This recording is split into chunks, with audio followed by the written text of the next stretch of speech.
Thank you, Councilman. I'd now like to call to order the Assisted Housing Governing Board meeting for June 22nd, 2016. Will the clerk please call the roll? Board Member DeCiccio. Board Member Lopez. Here. Board Member Nowakowski. Board Member Pastor. Board Member Stark. Here. Board Member Valenzuela. Board Member Waring. Board Member Williams. Here. Vice Chair Gallego. Here. Chairman Stanton. First order of business under the Assisted Housing Governing Board, is a review and approval of the March 2nd, 2016 Assisted Housing Governing Board meeting minutes. Do we have a motion on that item? No, move the approval, please. Second. We have a motion. We have a second. All in favor, say aye. Aye. Any opposed? Passed unanimously. The next item is a proposed resolution adopting the Phoenix Public Housing Authority's asset management budget for fiscal year 16-17. Do we have a motion on that item? No, move the approval. Second. We have a motion and a second. All in favor, say aye. Aye. Any opposed? That passes unanimously. Third item of business is a resolution approving an amendment to Resolution 163 by adding language specifically approving and adopting the Capital Fund 5-year action plan HUD for HUD. This is Form 50072. Do we have a motion? Let's move the approval. We have a motion. We have a second. All in favor say aye. Aye. Any opposed? No. let's Passes move- unanimously. Was there a no? No. Okay, passes unanimously. I apologize. Next item is a proposed resolution authorizing the expansion of the Housing Department's Scattered Sites Section 32 homeownership program by 210 units. We have a motion on item number 6. No, let's move the approval. No. Second. We have a motion. We have a second. All in favor say aye. Aye. Passes. Any opposed? Passes unanimously. The meeting of the Assisted Housing Governing Board is now adjourned. Thank you. Nice Member to meet Lopez, thank you very much for your leadership, for being Thank an you for active having me. citizen leader in this community, and your service on the Assisted Housing Governing Board. Now we'll move into the formal meeting of the Phoenix City Council. Do we need to call the roll again? Okay, can we call the roll? Councilman DeCiccio. Councilman Nowakowski. Councilwoman Pastor. Here. Councilwoman Stark. Here. Councilman Valenzuela. Councilman Waring. Councilman Williams. Here. Vice Mayor Gallego. Here. Mayor Stanton. I'm here.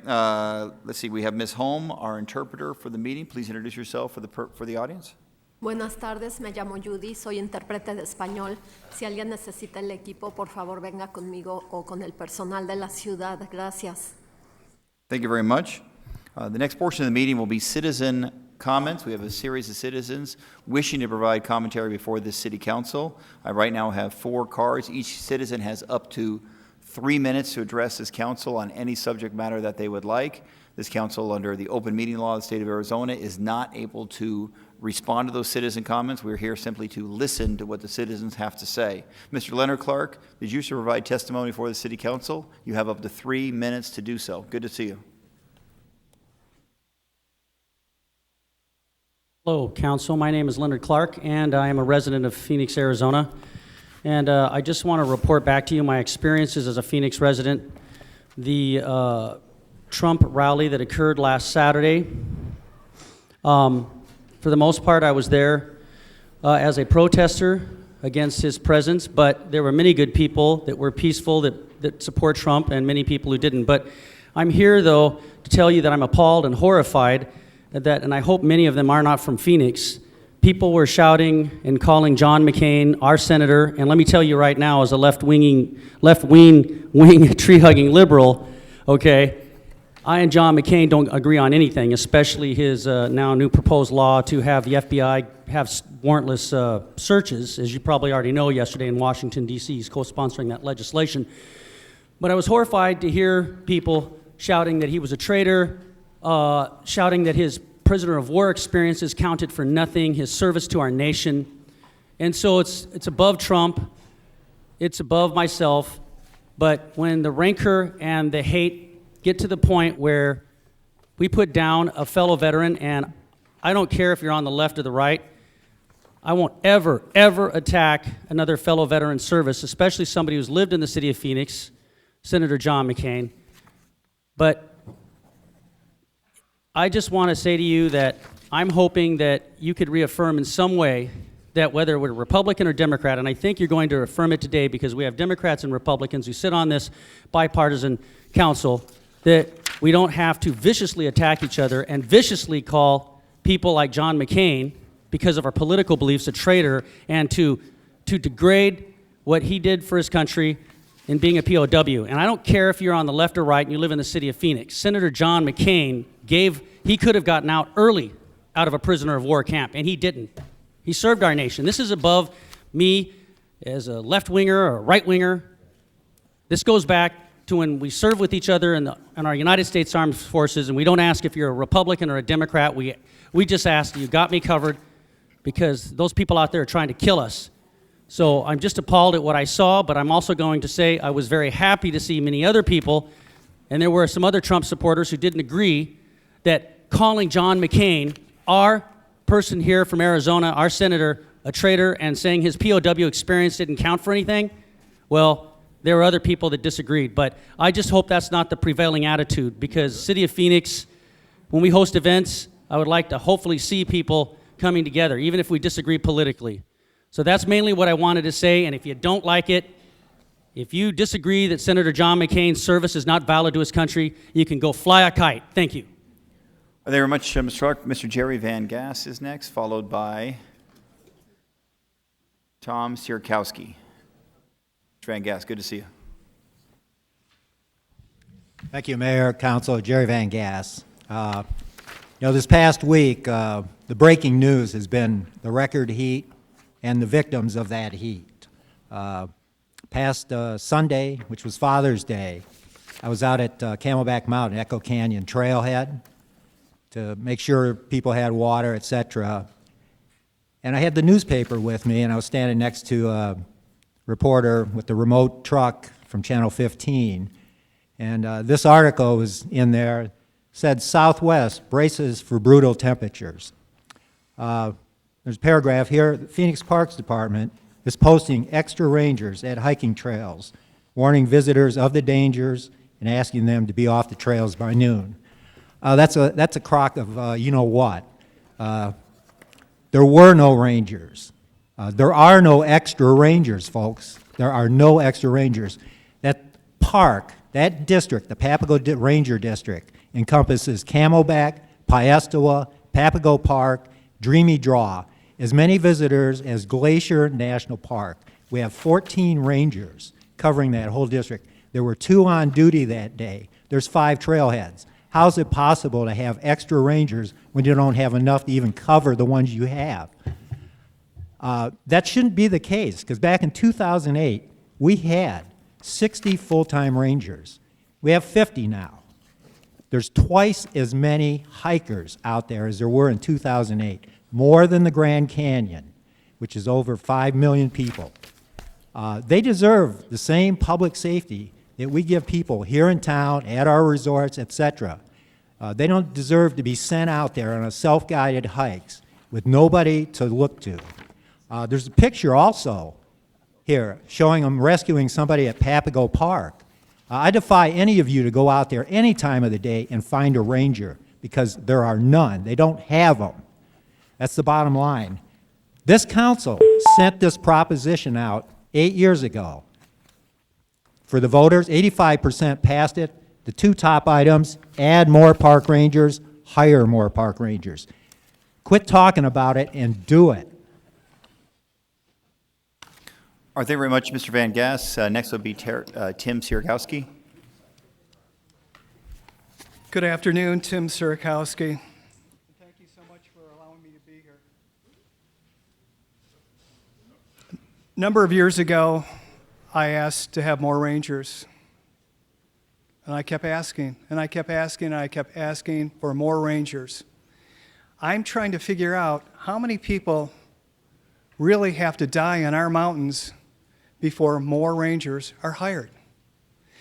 Last year, everyone said, oh, this is great, we're going to hire more rangers. We're down less rangers this year than we were last year. We've already had one fatality on the mountain. What are we going to do to stop people from doing this bad behavior? We need someone up there directing these individuals, and the only people up there directing these people should be rangers. And we need rangers now. And, I'm really sick of beating a dead horse because this is what I always talk about, and it doesn't seem to really sink in. There is money in both sides of Proposition A, Section A and Section B, that you can hire rangers with this money. Please hire rangers. Thank you. Thank you very much, Mr. Sierkowski. Ms. Diane Barker, did you wish to provide testimony before this council?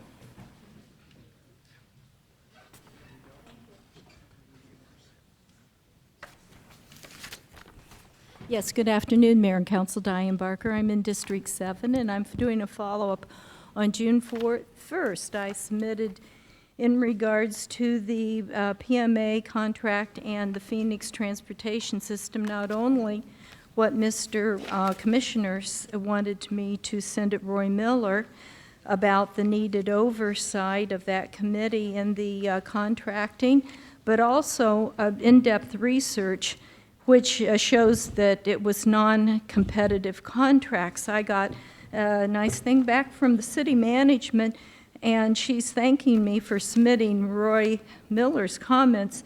She doesn't say anything about the vast amount of research that I thought maybe she would look in the links and see where even a contractor into this had a problem in Hawaii for a contract. City is in, and the citizens are interested in good air. We've been to the Board of Supervisors today and also over at the Maricopa Pollution. We put in a letter there to ask for an appeal, administrative appeal. People in our law offices, do better if they would have people exhaust administrative remedy, if you would have people look at things in mediation, if we could get off the polarization. The city likes their idea or their stand, and the public wants theirs, and there's got to be somewhere that you can have a win-win. Best practices, city, we want you to do the mission and the values to serve the citizenry with the best public services out of the planning development. Ed Zerker on the 14th of August indicates there will be no discrimination. And I'm helping disabled veteran John with his dust-proof complaint, and he should not be discriminated either. We have an addenda to his claim today, and we filed, as I said, and I will submit that, a letter to Kim Butler at Maricopa Air Quality asking them for a administrative appeal for sending them to you and you not doing state law 9500.07 non-dust proof for over 3,000 square feet on this property. The memo that gives you the jurisdiction doesn't go by Title 11 state law with explicit contract. And furthermore, all your transportation plans need to be geared so that it cuts down on air pollution. This includes also the new CIO of the Valley Metro, which you're the biggest player in. You can't divorce yourself from that, is that they go out even now in March and they're traveling. Okay, so out of airfare, $40 may be pittance, but you know what it shows? They're not using public transit because it doesn't cost that for 2 days. These people that are over Valley Metro and certainly CIO need to be the model. They need to use the transit here, and when they go away, they can learn, observe, and bring a better system to us. And finally, under state law, Valley Metro is responsible, Thank you, you Ms. as a citizen, responsible for all of the accidents on that system. Thank 3 you. minutes is up. Appreciate it. Okay, we do have time for one more. Mr. John Rusnick, did you provide testimony before this council?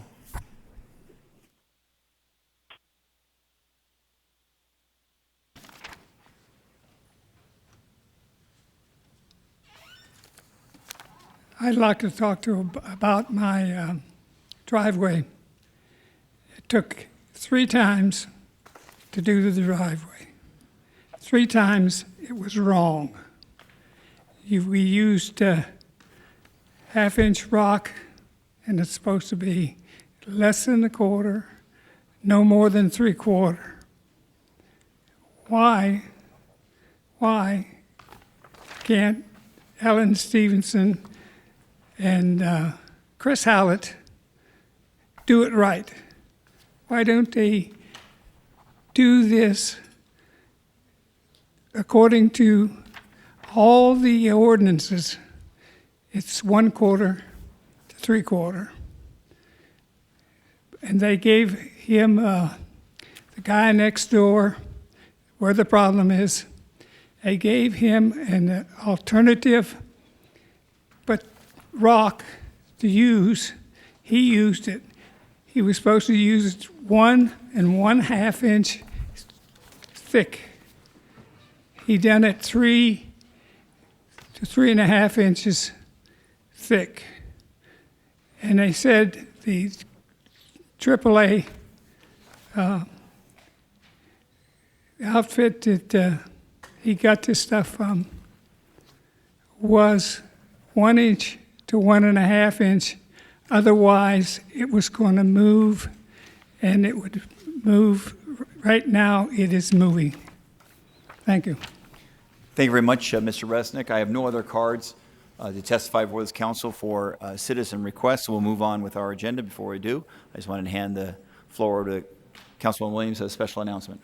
I have a special guest I would like to introduce and have him stand up. He's a Boy Scout. He's here working on his badge. Chris, could you stand up? And his mother, Christine, is accompanying him, so please welcome him.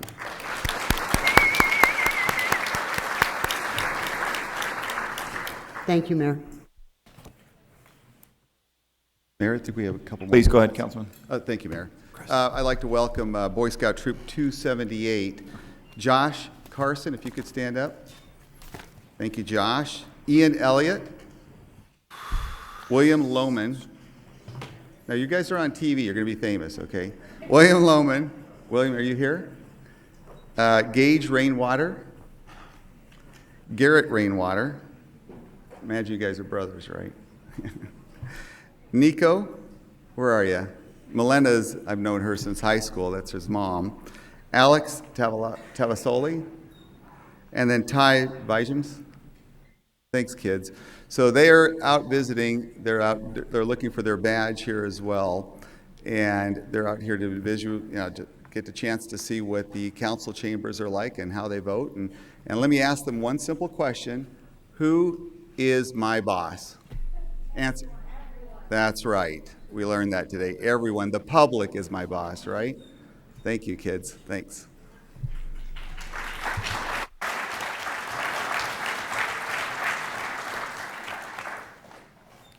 Thank you very much, Councilman. The next item on the agenda, City Clerk, please read the 24-hour paragraph. The titles of the following ordinance and resolution numbers on the agenda were available to the public at least 24 hours prior to this council meeting and therefore may be read by title or agenda item only. Ordinances number G6174, 6180 through 6181, S42549, 42674, 42682 through 42750, and resolutions numbered 21451 through 21453. All right, thank you very much. Next, we'll move on to approval of meeting minutes. Vice Mayor, have you had a chance to review the formal meeting minutes, May 18th, 2016? Move approval of the formal meeting minutes from May 18th. Second. We have a motion. We have a second. All in favor, say aye. Aye. Any opposed? Passes unanimously. Do we have a motion on mayor's, boards, and commission nomination as originally submitted? Motion to approve mayor's, boards, and commissions nominations as originally submitted. We have a motion. We have a second. All in favor, say aye. Any opposed? Passes unanimously. Do we have citizen members here wishing to be sworn in for boards and commissions? Do we know? None today? Okay. We're going to move on now with liquor license applications. Vice Mayor, do you have an omnibus motion regarding liquor license applications? Motion to approve items 1 through 6. Second. We have a motion. We have a second. Do we have any cards on those items? 1 through 6. We have 2 cards not wishing to speak, both in favor of the proposed motion. We have a motion. We have a second. All in favor, say aye. Aye. Any opposed? Aye. Passes unanimously. Next, we have item number 7. Staff is recommending disapproval of this item. It's located in District 8. Councilman Gallego, how do you wish to proceed? Do you want to hear a staff presentation first? Yes, I'd like to hear a staff presentation. Please.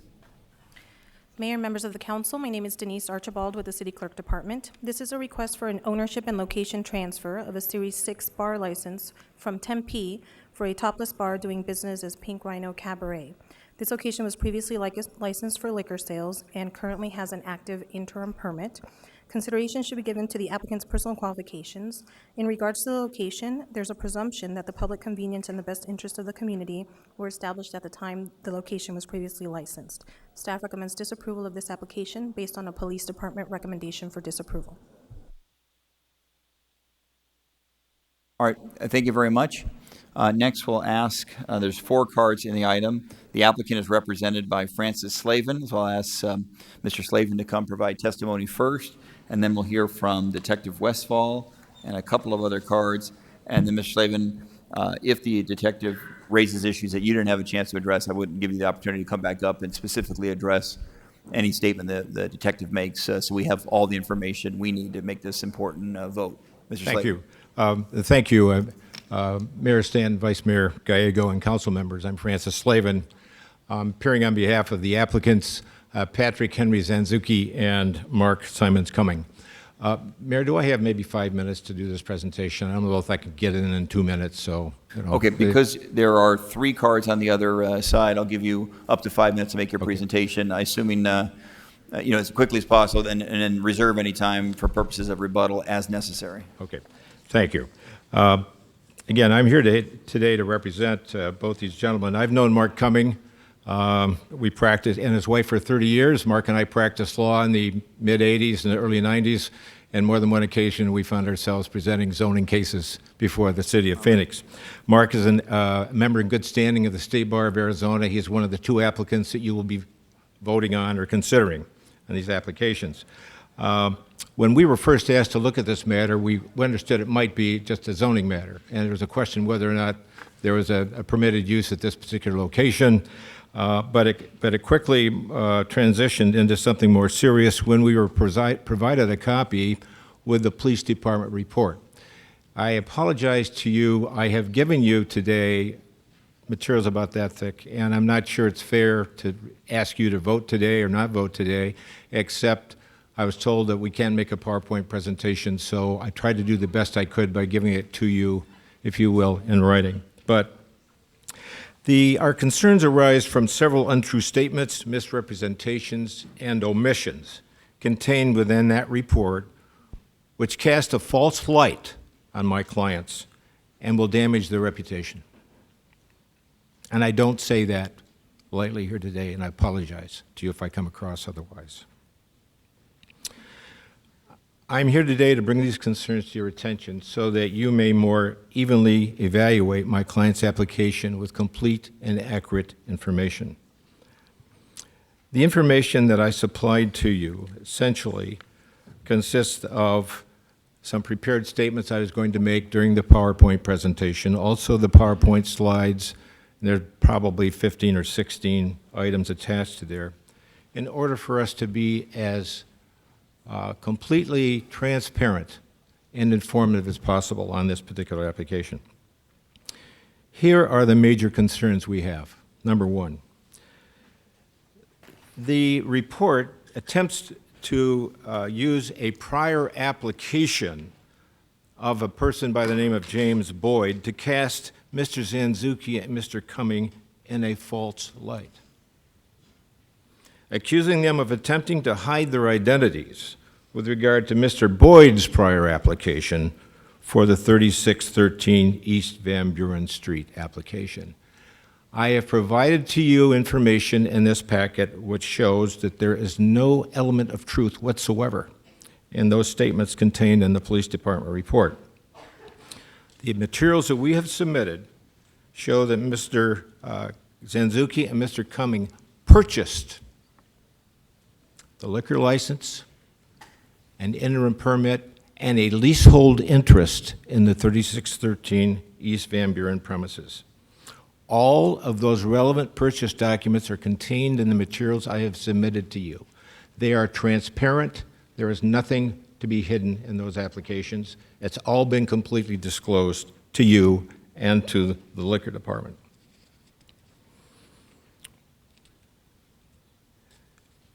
It also reports, and this is regard to Mr. Cumming, who, again, is my longtime friend and former associate.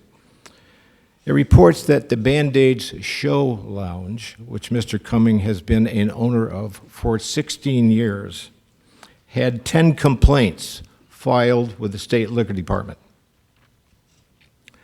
However, it fails to disclose that all but one of those were either dismissed after an administrative law judge hearing or were completely rejected out of hand by the liquor department before they were ever processed. So it doesn't go that far, and yet a detective would certainly have checked that out, but it's nowhere found in this report. So you would gain the impression that Mr. Cumming is not a very responsible owner and operator of an establishment with a liquor license. Again, cast my client in a false light. There was only one that Mr. Cumming conceded to. This was in April of 2010. And it was fair to report an act of violence. And what had happened is the bouncer got too rough with one of the rowdy patrons. April of 2010. That is the only complaint, Mayor, that's come about against Mr. Cumming. Okay. So Mr. he's, Slavin, I think that the sound just a minute ago was the 5-minute mark, so I don't know if you could wrap up now, and then again, Okay. I would give you about 1 minute at the end if there's any specific allegation made that you want to rebut for the record. Obviously, as you know, we're only a recommending entity to the State Liquor Board who has final decision-making authority relative Right. to this license. well, okay, what I want to make sure of, though, is that the report that the police department submitted to you, that you don't republish that to the State Liquor Board, because if you were to vote to deny this application, you were required to attach that report. And I don't think it casts it, again, and I'm looking at Mr. Holm as well. The other thing that really makes me ashamed about this is that Mr. Zanzuki is a former felon. He was convicted in 1986. He served for 10 years. He's been a very successful person since that period of time. He came out of prison saying that he was a new citizen. And we think that's the way all people who come out of prison should be treated.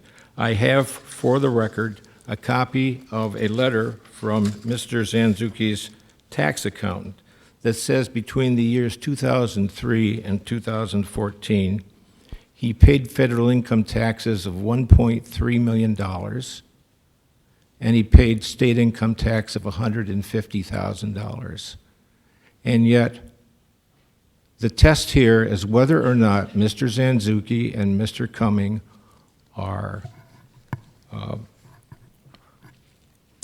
capable, qualified, and reliable. Thank you very much, Mr. Slavin, for that testimony. We did go a little over, but obviously it's an important issue, and this recommendation we make to the State Liquor Board is important as well.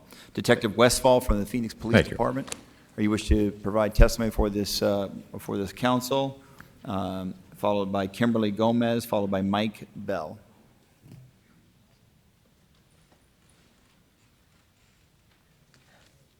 Good afternoon, Mayor and City Council. Thank you for the time to allow me to speak on this matter. Mr. Patrick Zanzucci and Mark Cummings are the joint applicants on the application for a location transfer for a Series 6 liquor license for the Pink Rhino at 3613 East Van Buren Avenue. And the police department is recommending denial on this application based on the applicant's failure to demonstrate a satisfactory showing that they are capable, qualified, and reliable to hold a liquor license. As you may recall, I did come before this council in March of 2016 when Mr. Boyd applied for the license at the Pink Rhino. And during my investigation, it did appear that there were possible hidden ownership issues involving Mr. Mark Cummings. Now, when John Boyd appeared before the council, he stated he did not know Mark Cummings, which I think we remember. And the current application contains sale and lease agreements from Mr. Boyd to Mr. Cummings, further showing that maybe they do in fact have a business relationship. Some of these leases, which they may have provided to you, are backdated to January, prior to when we even went before council on the March 2016 application. And so this history is relevant because while in a meeting with Mr. Cummings in regard to the current application, Mr. Cummings made a comment, something to the effect about the hidden ownership thing. We brought Boyd on as an investor, but it didn't quite work out. Mr. Cummings and Mr. Boyd do know each other and submitted an application for a liquor license without disclosing the true owners, is what I believe. Now, Mr. Patrick Zanzucci, who is the other applicant on this, yes, he is a former prior convicted felon. He was a former owner and partner in several nightclubs and liquor licenses up in Flagstaff and throughout the state of Arizona. He owned a bar in 1982, which became the focus of a 2-year investigation of narcotics violations in northern Arizona. So the investigation focused primarily on the Zanzucci family. Mr. Zanzucci was indicted along with 13 other defendants for such crimes as racketeering, continuing a criminal enterprise, conspiracy to possess and distribute cocaine. These are public records that can be found very easily on the internet and through that process. He was sentenced to spend time in federal prison, and though the attorney says he came out and he was a perfect citizen and everything's been fine ever since, shortly during his parole time, he was involved in an incident where he shot and killed an off-duty police officer in Tucson. This shooting was declared self-defense, but it did violate his parole for having a weapon since he was not supposed to have one while on parole. Again, information readily available through newspaper accounts. So, Band-Aid Show Lounge. Mark Cummings has been an owner since approximately 2000.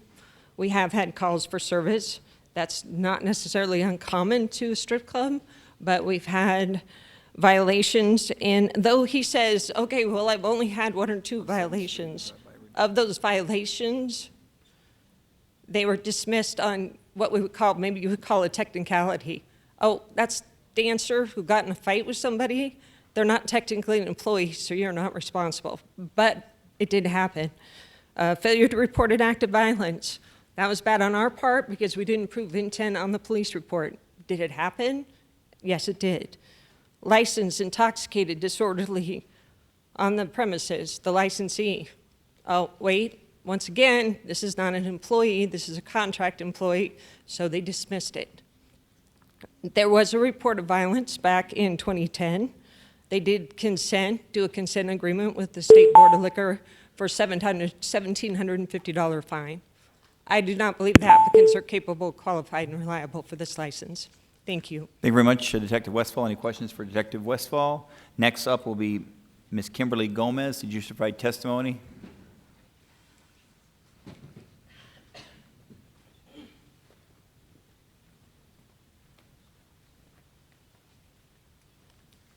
Good afternoon.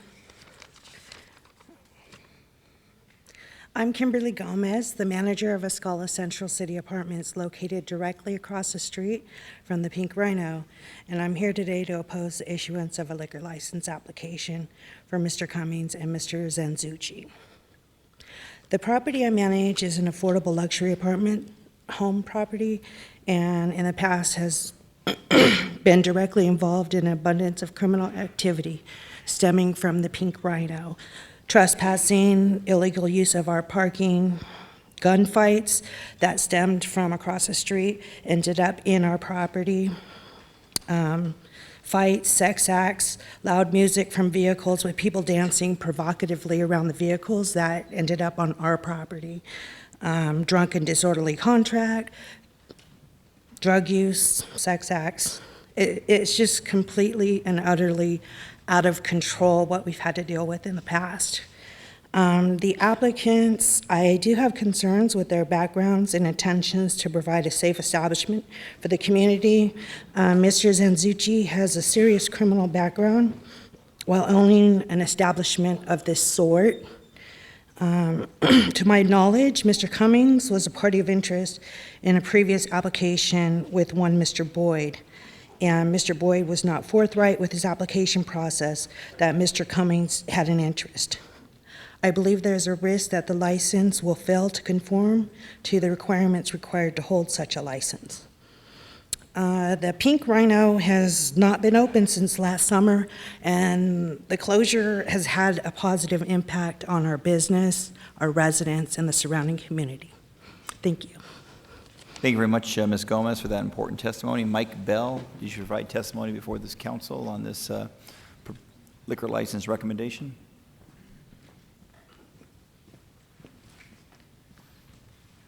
Good afternoon. I'm the president of the Van Buren Civic Association. We're concerned with the East Van Buren area from 7th Street to the Tempe border.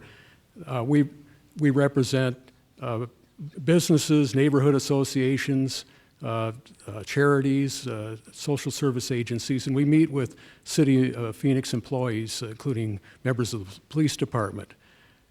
When we heard about the problems in the Pink Rhino in the recent past, we know that the issue today is not whether this is a good location for a sexually oriented business, but the combination of what happened before when it was mismanaged and what might happen based on the detective's report led us to recommend disapproving this.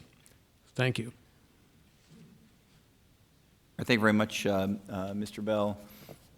Mr. Slavin, I did offer you the opportunity, you went over your 5 minutes, but if there was a specific allegation that was made that you believe is inaccurate, please let us know. We want to make sure we get this recommendation right. So my request is that you don't sort of generally say it's false light. Is there a specific allegation made by our detective that in her report that you believe is inaccurate? Well, that the attempt of your detective to somehow paint a picture based upon a prior application for this 3613 by a man by the name of Jim Boyd. Mr. Boyd is a broker-dealer in liquor licenses. That's his business. He goes around buying, selling, transferring liquor license locations. My clients made a typical business transaction with him, didn't hide anything from anybody whatsoever. There's no element of proof to that. There's only suspicion, negative influence, and innuendo. And the report that this detective issued previously had the same faults with it as we had here now. Number two, all of the things that were reported upon by Ms. Gomez and Mr. Bell were from the prior operator. And I can assure you that before this club opens, and we've already contacted Ms. Gomez, but a short time ago, we will get with them. We are going to be a positive influence on their community. I can guarantee you that. Thank you very much. Vice Mayor, do you have a question? I do. You mentioned in your testimony that you've practiced law with Mr. Cummings. Is he a member of the State Bar of Arizona?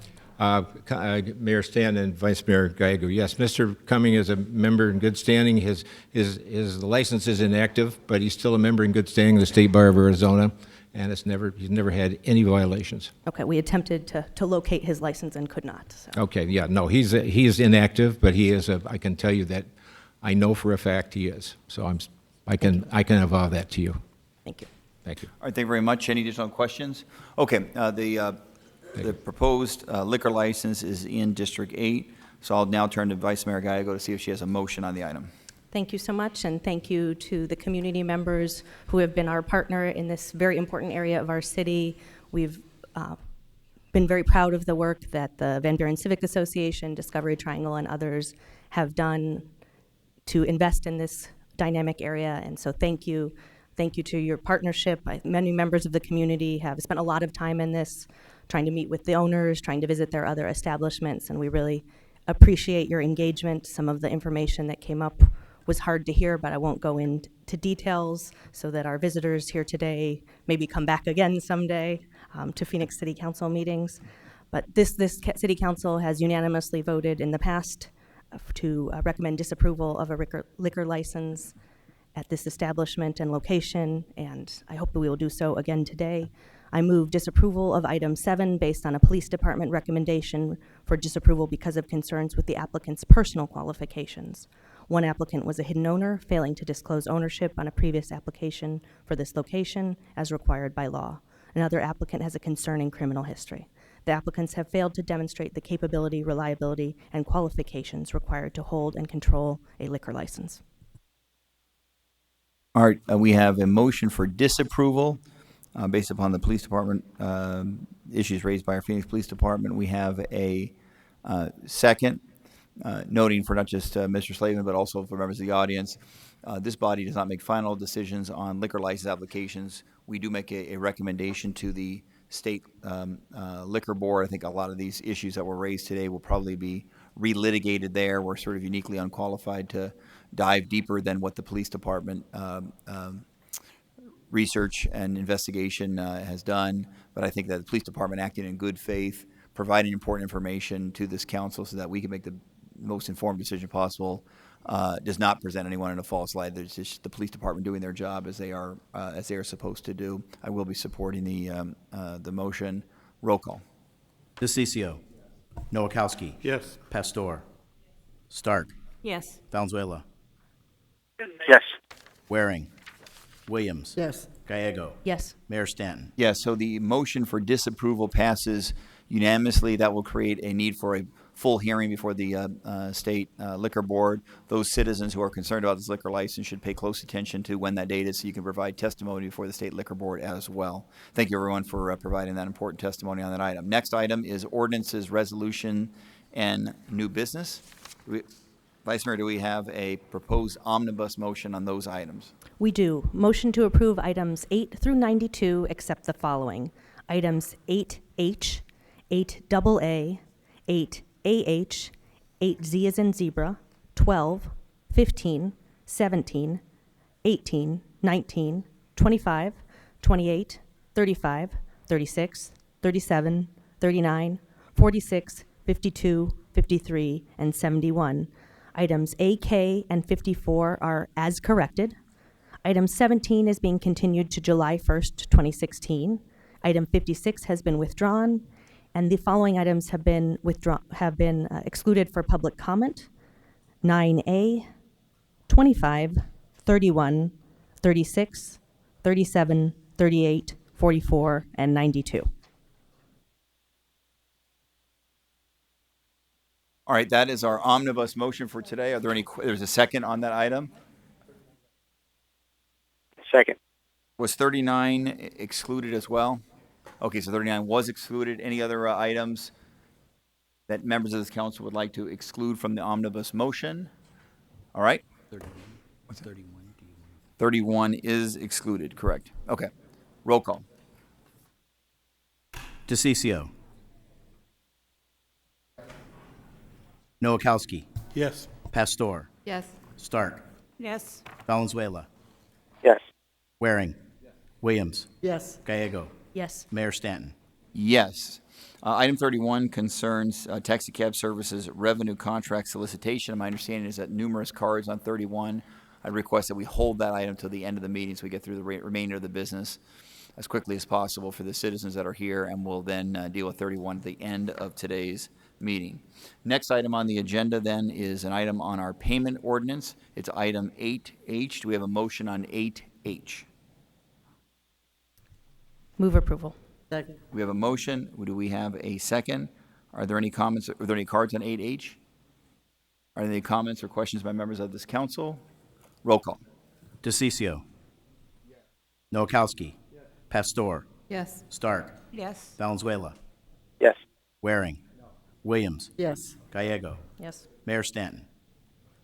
Yes, that item passes 8-1. Next item is 8AA. We have a motion on item 8AA. Move approval of item 8AA. Second. We have a motion. We have a second. Are there any cards on item? Any comments by members of this council? Roll call. DeCiccio. Nowakowski. Pastor. Yes. Stark. Yes. Valenzuela. Yes. Waring. Williams. Yes. Gallego. Yes. Mayor Stanton. Yes, that also passes 8-1. Next is AZ or AAH? I'm sorry. H. AH. Move approval of item Wait. Oh, no, you are correct. We missed item 8Z. 8Z. So let's move to 8Z now. Do you have a motion on 8Z? Move approval of item 8Z. Second. We have a motion in favor of 8Z. We have a second. Are there any cards on 8Z? Just a moment here.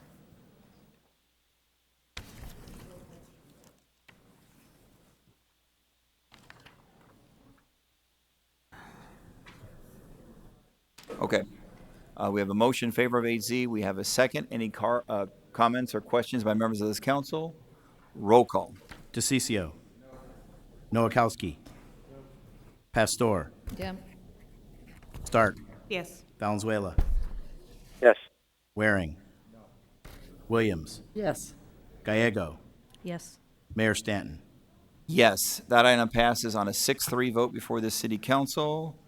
Next item then would be A8, AAH. Vice Mayor, do we have a motion on that item? Move approval of item 8AH. Second. We have a motion, we have a second. Are there any cards on the item? Any comments or questions by members of this council? Roll call. DeCiccio. No. Noakowski. Yes. Pastor. Yes. Stark. Yes. Valenzuela. Yes. Waring. Williams. Yes. Gallego. Yes. Mayor Stanton. Yes, that item passes on a 7-2 vote before the city council. Next is item 9A. Do we have a motion on 9A? This is for payment of electricity and gas charges that the city of Phoenix Well, we can will use- incur July 1 through June 30, 2017. Now we have a motion on 9A. We have a second. Do we get a second? Do we get a motion yet? Second. Okay, we have a second. Mr. Leonard Clark, would you provide testimony on 9A? Thank you, Mayor and council members. My name is Leonard Clark. I live in Phoenix, Arizona. Of course, we have record high temperatures, and I can see some of you are smiling. Maybe you know already my modus operandi here, but APS, SRP, some of the folks we're going to be paying our electricity to seem to be making us pay more money than we have to pay. I, as a concerned taxpayer, believe that all of this stuff they're doing at the legislature and making us, the citizens, guilty for having solar power on our roofs, and the city itself is costing us a lot of money. We are the Abu Dhabi of sunshine. I mean, we have so much sunshine here in Arizona. Actually, another expression comes to mind about sunshine when they try to make us pay more money. But what I'm saying is, I ask that you please consider next year when you do this, where's all of this pressure on our electricity grid, they're saying, wow, don't run your washers, don't run your dryers, and all of these things. In City of Phoenix, what can we do to conserve, which is a great thing? Well, wouldn't that take a lot more stress off of our power grid here in Phoenix if we had a lot more solar power? Oh, but I forgot. APS and SRP, they say that we're costing them money when we have more solar power, unless they have the monopolistic power to do that. In this age of global warming, as you can see the effects right now, we could be the leaders here. So next year when you approve the utility bill, I ask that we prepare and plan for more solar power, and we fight APS and SRP, of course, non-violently, every step of the way. We have a right to be utilizing the solar power here. We are the solar power capital of the world. This is ridiculous. So I do approve it. We have no choice. They're the monopolies. But please, fight them every step of the way and let us get more solar power. This is ridiculous. The emperor is naked. I know that's an old cliche. Thank you. Okay. Thank you very much, Mr. Clark. We have a motion in favor of 9A. We have a second. Roll call. DeCiccio. Yes. Noakowski. Yes. Pastor. Yes. Stark. Yes. Valenzuela. Valenzuela. Yes. Waring. Williams. Yes. Gallego. Yes. Mayor Stanton. Yes, that item passed unanimously. Item 12 is next. We have a motion, item 12. Move approval of item 12. Second. A motion and a second. Any cards? Any comments or questions? Roll call. DeCiccio. Noakowski. Pastor. Yes. Stark. Yes. Valenzuela. Yes. Waring. Williams. Yes. Gallego. Yes. Mayor Stanton. Yes, that item passes 7-2. Next item is 15. Move approval of item 15. Second. Okay, we have a motion and a second on 15. Do we have any cards? Any comments or questions? Roll call. DeCiccio. Noakowski. Pastor. Stark. Yes. Valenzuela. Yes. Waring. Williams. Yes. Gallego. Yes. Mayor Stanton. Yes. What was it? 7-2 on that one. Next one is, let's see, item 17 was continued. We're on item number, Move approval of items 18 and 19. I can't. 19, we have to read the title. we have a motion on 18, 19. Do we have a second? We have a second.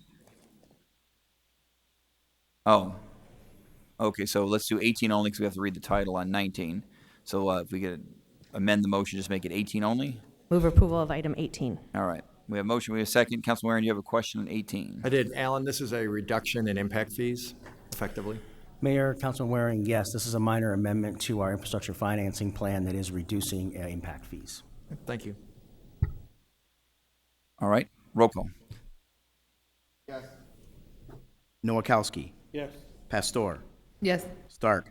Yes. Valenzuela. Valenzuela. Yes. Waring. Yes. Williams. Yes. Gallego. Yes. Mayor Stanton. Yes. Next item is number 19. Please read the title. Item 19, ordinance G6180, an ordinance relating to impact fee ordinance, amending Chapter 29 of the Phoenix City Code by amending Section 29-3 and Appendix A of Chapter 29. We have a motion. Or excuse me, we have a Approval of motion. item 19. Second. We have a motion on 19. We have a second. Roll call. DeCiccio. Yes. Noakowski. Yes. Pastor. Stark. Yes. Valenzuela. Yes. Waring. Yes. Williams. Yes. Gallego. Yes. Mayor Stanton. Yes. Item 25. Move approval of item 25. Second. I have a question. The motion was second. Councilman Waring has a question on It 25. looks like maybe you have a card. You want to go first or the card first? Have the card go first. Leonard Clark, do you have comments on item 25, expansion of Section 32 homeownership program? Yes, thank you, Mayor. Sorry about that. My name is Leonard Clark. I live in the city of Phoenix, Arizona. Yes, I applaud this council. I know that I'm also a strong critic sometimes, but you know what? I see a group of conscientious people who are trying to get more of our citizens into homes, and I think this just shows that our city of Phoenix does have compassion, and I think it's a great example, and I hope you do more ordinances like this. Let's get more people into homes and off the streets. I applaud your work in trying to get a lot of our homeless off. I've really seen some serious planning going on. Thank you so much. Thank you very much. Councilman Waring. This is us divesting ourselves of properties or getting rid of properties. How would you phrase it? Mayor, Councilman Waring, yes, this is a disposition program. Section 32 is a disposition program by Housing and Urban Development and allows us to sell single-family homes that are currently used as public housing as long as we sell them to low-income individuals. Okay. Thank you very much. Roll call. DeCiccio. Yes. Noakowski. Yes. Pastor. Yes. Stark. Yes. Valenzuela. Yes. Waring. Yes. Williams. Yes. Gallego. Yes. Mayor Stanton. Yes. What's the vote on it? The vote was unanimous on that item. Next item is item number 28. Move approval of item 28, National Endowment for the Arts Grant. Second. We have a motion. We have a second. Any cards in those items? Councilman DeCiccio, do you have comments on item 28? No, I'm just going to vote against it, Mayor. Roll call. DeCiccio. No. Noakowski. Yes. Pastor. Yes. Stark. Yes. Valenzuela. Yes. Waring. No. Williams. Yes. Gallego. Yes. Mayor Stanton. Yes. 7-2 on that item. We mentioned that 31 to be held to the end. Next will be 35. Airport Data Collection Services. Vice Mayor, do you have a motion on 35? Move approval of item 35. Second. We have a motion. Do we have a second? Are any cards on that item? Any comments by members of this council? Roll call. DeCiccio. Noakowski. Yes. Pastor. Yes. Stark. Valenzuela. Yes. Waring. No. Williams. Yes. Gallego. Yes. Mayor Stanton. Yes, that item passes 7-2. Next item is item 36, membership with Downtown Phoenix, Inc. Do we have a motion on 36? Move approval of item 36. Second. We have a motion and a second on 36. I have a few cards, some wishing to speak. Let's see, Karen Baird, did you wish to speak?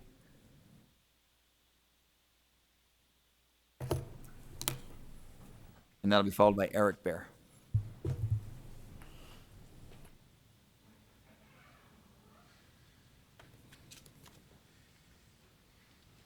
Hi.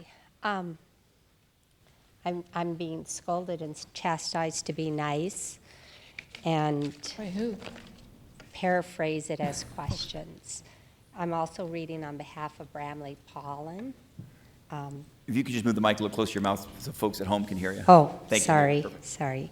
Okay, so I'll try and be nice. Just more questions than anything else, and I'm paraphrasing.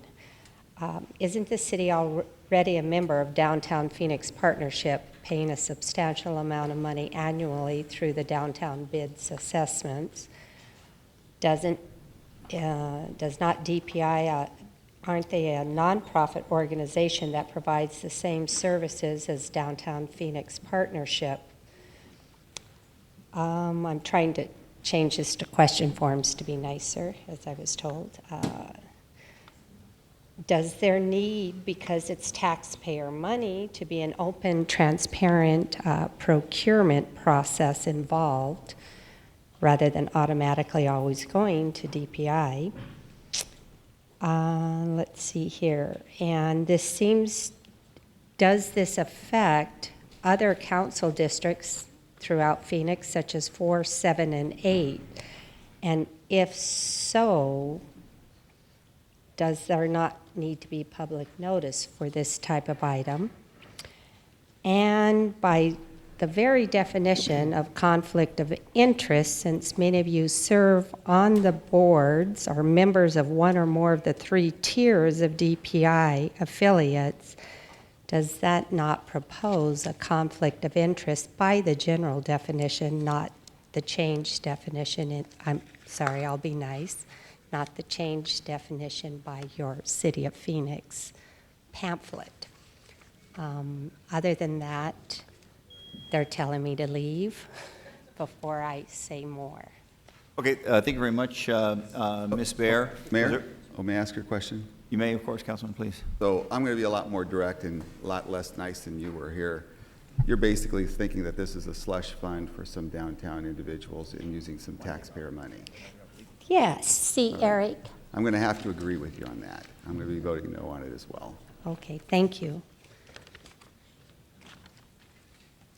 All right, thank you very much, Ms. Bear. I do think those questions do deserve an answer. Downtown Phoenix Partnership, of course, is an enhanced municipal services district. It's a business improvement district in which all of the organizations located within it are required to make payment as part of it, whether they like to or not. And to be perfectly honest, not everyone who is within the service boundaries of Downtown Phoenix Partnership appreciates that. I think most do. City of Phoenix, of course, is our property. We have so much property within the district that, of course, we pay. Downtown Phoenix Inc. is different. That's if we vote in the affirmative today, we are choosing to be a member of this organization, which is providing a lot of leadership in terms of the future of downtown, organization of large-scale events, planning efforts. Obviously, they were hugely important in our successful efforts to host major events like the Super Bowl party, the College Football Championship, obviously the upcoming Final Four events couldn't be necessary without the professional staff that we're fortunate enough to have from Downtown Phoenix Inc. In terms of legal conflict of interest, that's actually a fair question. We, as members of nonprofit boards, and I'm certainly serve on different nonprofit boards, as do virtually every member of this city council, if you are an uncompensated capacity, that is not a legal requirement to take a conflict of interest on those matters. Individual council members can make their own decisions about that, but you're not legally required to take a conflict of interest as you would be if you were in a compensated position. It is different. I forget the other question, Ms. Baer, that you asked, but I want to make sure that you did get a fair answer, because fair questions do deserve fair answers. I think there were, what was the other one? I apologize. Oh, yeah, I'm sorry. I really would look to our professional staff. If we choose to be a member of an organization like many organizations, League of Cities, et cetera, do we have to do a separate procurement, or can this council choose to be a member of an organization? Mayor, members of council, the procurement code doesn't require us to procure, for example, membership in the League of Cities and Towns and membership in similar organizations like that. There's a specific exemption for those kinds of memberships. Yeah. We pay professional memberships for staff and Yeah. et cetera that are required by law. For example, my bar membership fee is paid Yeah. by law, and we don't go out and procure that. Ms. Baer, 8H on this very agenda was a decision by this council to be a member of the League of Cities and Towns. It passed by an 8-1 vote of the city council. Okay, Eric Baer, did you have testimony for this council? Thank you very much. Not wishing to speak, but opposed to the item, Andrew Watson and Lynn Watson. Let's see. Mr. Clark, did you provide testimony on this item? Also in favor, not wishing to speak, Mr. David Kreider, who of course is the leader of Downtown Phoenix, Inc. Okay, I'll now turn to members of the council. Do any council members have any comments or questions on item 36, which is a proposed authorization of City of Phoenix membership in Downtown Phoenix, Inc.? Mayor, Please. I support this item. This organization has provided many, many services for, not all have been popular with some areas of the city, but nevertheless, they have provided a benefit for the most part to the city of Phoenix, and without them, I suspect we would have to hire a lot of expertise on staff, and this is actually saving us money. I feel in no way it is a slush fund because we get bona fide services, so I'm very supportive. Thank you. Any other comments? Councilman Nowakowski, please. Mayor, I'm going to be supporting this also. All the changes that happened within the last 8 years in downtown Phoenix, I mean, from the ambassadors that walk the street, that help all the tourists and visitors of downtown get around, to how clean our downtown is and how it's a happening place. It's really all these partnerships and bringing all the businesses together and listening to their concerns and what they'd like to see downtown be, and that's what it became. So it's a great relationship of building all the business together and making things happen. So I'll be supporting it 100%. Thank you very much, Councilman Nowakowski. Anybody else? I'll just add that when we formed Downtown Phoenix, Inc., I guess 4 years ago, just over 4 years ago when I became mayor, it was important because there really was no organization in which you had large businesses, small businesses, the artist community, the entrepreneurial community, all in the same room. And in fact, many times the advocates representing locally owned business downtown, restaurateurs, artists felt like they were outside of the decision-making room. And I insisted that we all get in the same room. And so on the DPI board, you have leaders like Kimber Lanning and Tim Igo and Cindy Dash really representing the exciting grassroots things that are happening that are really making the vibrancy of our downtown. They have the same vote on that board as the president of APS, the mayor of Phoenix, the city manager, Councilman Nowakowski. I love it. It's exactly the way decision-making should be. There's a lot of tension in the room, as there should be, and that's where better decisions come from. And so obviously the plan to bring everyone in a room to help lead us to really think through some of these important issues we're having downtown, I think has worked very, very well, and I will be supporting the motion. Mayor? Mayor, if I could just add. Councilman Valenzuela, and then I'll hand it to Councilman DeCiccio, please. Yeah, thank you. For all of the words that have been said before me by you and our colleagues, I absolutely support this item. I think the leadership of David Kreider can't be underscored as well. His fingerprints are literally on downtown Phoenix.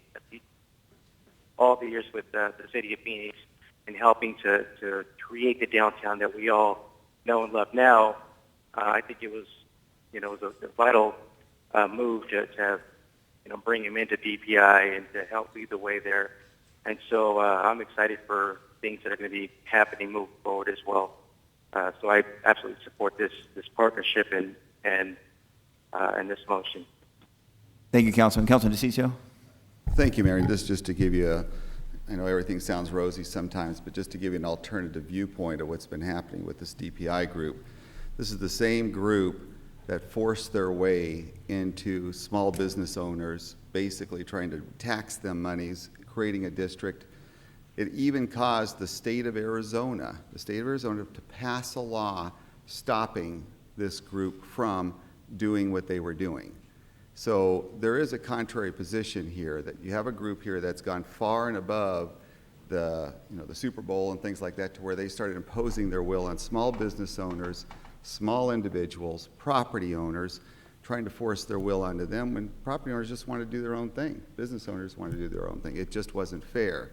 It was so unfair that the state of Arizona passed a law stopping them. So there is an alternative viewpoint outside of some of the good things that they may do. Thank you, Mayor. All right, thank you very much. And I think in accuracy, what they were trying to do is provide support, almost consulting services for Roosevelt Row, who was trying to form a business improvement district, just like Downtown Phoenix Partnership is a business improvement and enhanced municipal services district for the downtown area.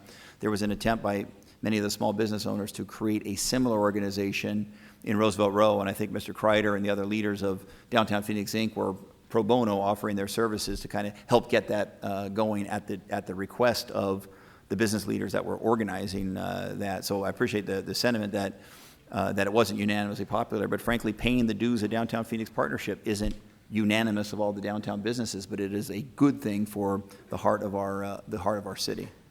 All right, without any other comments, roll call. DeCiccio. No. Nowakowski. Yes. Pastor. Yes. Stark. Yes. Valenzuela. Yes. Waring. Williams. Yes. Gallego. Yes. Mayor Stanton. Yes, item passes on a 7-2 vote. Next item on the agenda is item number 37, a proposed authorization to enter an agreement with Crescent Bay for the Barrister Building in downtown Phoenix. Do we have a motion on item 37? And I'll take the cards. Move approval of item 37. Second. We have a motion and a second. I only have one card wishing to speak on the item. The one card wishing to speak on the item is Nick Wood, but before I do so, since they're all gathered here at the table already, maybe we get a short presentation from our staff to explain for the benefit of the public what they are recommending as it relates to the Barrister Building in downtown Phoenix. Mr. Blue. Mayor, members of the council, I'm going to turn it over to Chris Mackey, the Economic Development Director, who will describe the project associated with the Barrister Building. Good afternoon, Mayor and Council. The Barrister Building has been in the city ownership since 1990. The city occupied the building to 2010, mainly with our Public Works Department. There were a number of other city departments in that building, but they moved out in 2010. In 2014, we did take this building out for request for proposal, and that ended up not being able to be closed. So we did take it out again on August 11th of 2015. The opportunity closed on September 25th, and we had interviews with the teams in October 2015. We did have 10 proposers, 3 of which were selected by the community panel to move forward in interviews. So those three teams were interviewed by our community panel. The recommended proposer from the community panel was Crescent Bay, and Crescent Bay's proposal is to do for sale condominiums in the existing Barrister Building, as well as 2 additional buildings adjacent to the historic Barrister buildings that will also be for sale condominiums. They will activate the ground floor retail space as well. All right, thank you very much for that short presentation. I'll now hand it over to Nick Wood, who is representing Crescent Bay, to give testimony for this council as to why he thinks his client is the right entity to receive this agreement. Mr. Wood. Mayor and members of the council, my name is Nick Wood. I'm with the law firm of Snell and Wilmer. My address is 1 Arizona Center, and I represent Crescent Bay and their partner, John Graham. This is kind of an old story, right? You have a disgruntled applicant. Rather than following the rules and filing a protest under the structure of the RFP itself, they go ahead and become disqualified, and then they threaten the city with a lawsuit. It seems to be happening more and more often, and it's very unfortunate. In this case, it's rather interesting because the claim is a violation of Turkin v. Gordon, the City North case. But what's truly interesting about it is I just want to make sure, if you stop real quick, I want to say thank you to the Boy Scouts. I know they're walking out now as not reflection on your testimony, Mr. Wood. I just want to make sure it's clear. Yeah. Thank you to the Boy Scouts for attending today's meeting. Mayor, I'm happy to be upstaged by the Boy Scouts anytime. But what's really unique about this, and which is kind of funny, is we have someone who's threatening a lawsuit, threatening the city, that somehow they started with a $10 million appraisal, then they come back with a $6 million appraisal, which of course doesn't take into any account any of the expenses, et cetera. Yet the applicant basically proposed a $3.6 million purchase price. So it'd be interesting to watch this person stand up in front of a judge and explain how it would have been okay for them to reap the purported benefits of this claim, but nobody else should. So again, Mayor, members of the council, I have a client who follows the rules. They have just a great project. But more importantly, they're going to preserve one of the most important buildings, which is part of our historical fabric. And that's, I think, the most important part of this. So with that, I'd be happy to answer any questions. Thank you very much, Mr. Wood. Any questions for Mr. Wood? In favor, not wishing to speak, Wayne Dames and Roger Brevoort. No other cards on this item. Councilman Nowakowski? I have a couple questions for staff. Please. Was there an appraisal performed on this building, and when did it happen? Mayor, Councilman Nowakowski, there was an appraisal, and it was performed in September, just preceding, of 2015, preceding when the RFP responses came in. And the RFP went out in? The RFP went out in August. Okay. The other question would be, we received a proposal or appraisal from someone else today claiming that it's a gift. Do you have what's the difference between our appraisal and this appraisal that was sent to us today? Mayor, Councilman Nowakowski, we've looked at the appraisal that just came in the other day. It's not really an appraisal. It doesn't meet any of the rules that bind appraisers to offer an appropriate appraisal opinion in the state of Arizona. It doesn't include anything other than assumptions about the current condition of the building, including its components and systems. So in that sense, we reject it as any kind of a formal appraisal. In fact, the appraiser himself is so timid about it that he calls it an opinion of value, which isn't really recognized as a valid appraisal in the state of Arizona. And then the last question, Mayor, is that if the building was sold today, could they move right in, or do you have to work on the building? Is it turnkey ready? Mayor, Councilman Nowakowski, no, it is not turnkey ready today. It has been vacant for 6 years. It is a building that was built in 1919 and had significant changes made to it inside the building. It would need significant work on its tenant improvements, on its mechanical systems, its plumbing systems, its elevator. It doesn't meet any parking requirements that would be needed today, so the tenant would need to go out and find parking. So significant improvements would need to be made to the building to make it habitable today. And the last question to our attorney is, they mentioned the gift clause. Is this a violation of the gift clause, to your opinion? Mayor, Councilman Nowakowski, we believe that the gift clause claim is frivolous. We've looked at that very carefully. The problem with the gift clause claim is that, in essence, there were two competitions on this based on appraisals. The person that's being awarded the contract, or the proposed developer that's being awarded the contract, actually paid the highest and best price, taking into account not only the cash price for the property, but also the investment in the project. So by every gift clause measure, it passes the gift clause test. Thank you. Thank you, Mayor. Thank you very much, Councilman Nowakowski. Any other comments or questions by members of this council? Vice Mayor. Thank you. This was a proposal at the beginning that the Downtown Aviation Committee spent a lot of time on, and we really talked about how it's one of our most exciting sites in downtown and that we wanted to preserve the building. So I was very excited to see a perpetual conservation easement, which we don't see very often, and that's a real commitment to preserving our history while making it, helping it reinvent itself. And we said we wanted a very active streetscape, that this is a corridor with transit-oriented development. We have light rail there, and we're going to have more light rail. And so it was wonderful to see the commitment to that, but also local businesses will be coming in on the ground floor. So very excited about that as well. And then in terms of incentives, we have a few incentive tools that we can use. Did they pursue a GIPLET, a property tax incentive?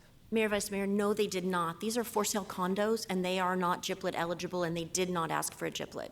Wonderful. Did any of the other applicants?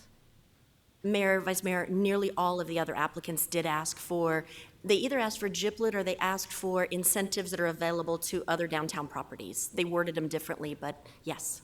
So I think from many people's perspectives, that is good news for this project.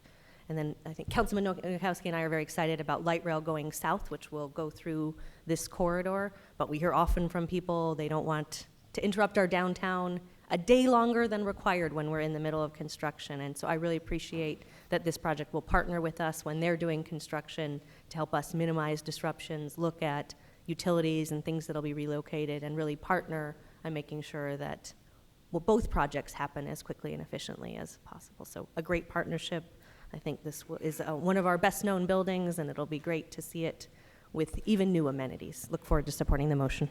Thank you very much, Vice Mayor. Other comments by members of this council? Roll call. DeCiccio. Yes. Nowakowski. Yes. Pastor. Yes. Stark. Yes. Valenzuela. Yes. Waring. Williams. Yes. Gallego. Yes. Mayor Stanton. Yes, item passes on a 8-1 vote. Next item is item number 38. We have a motion on 38. Move approval of item 38, Phoenix Sister Cities Agreement. We have a motion, a second. Mr. Leonard Clark, did you have testimony on item 38? All right. Any other cards in this item? Any comments or questions by members of this council? Roll call. DeCiccio. Yes. Nowakowski. Yes. Pastor. Stark. Yes. Valenzuela. Yes. Waring. Williams. Yes. Gallego. Yes. Mayor Stanton. Yes. Next item on the agenda is item number 39, staff recommendation to extend and amend agreement with Malera Alvarez. Do we have a motion on item number 39? Mayor, I'd like to continue this item until July 1st, so I can have some time to meet with the individuals that are requesting this proposal.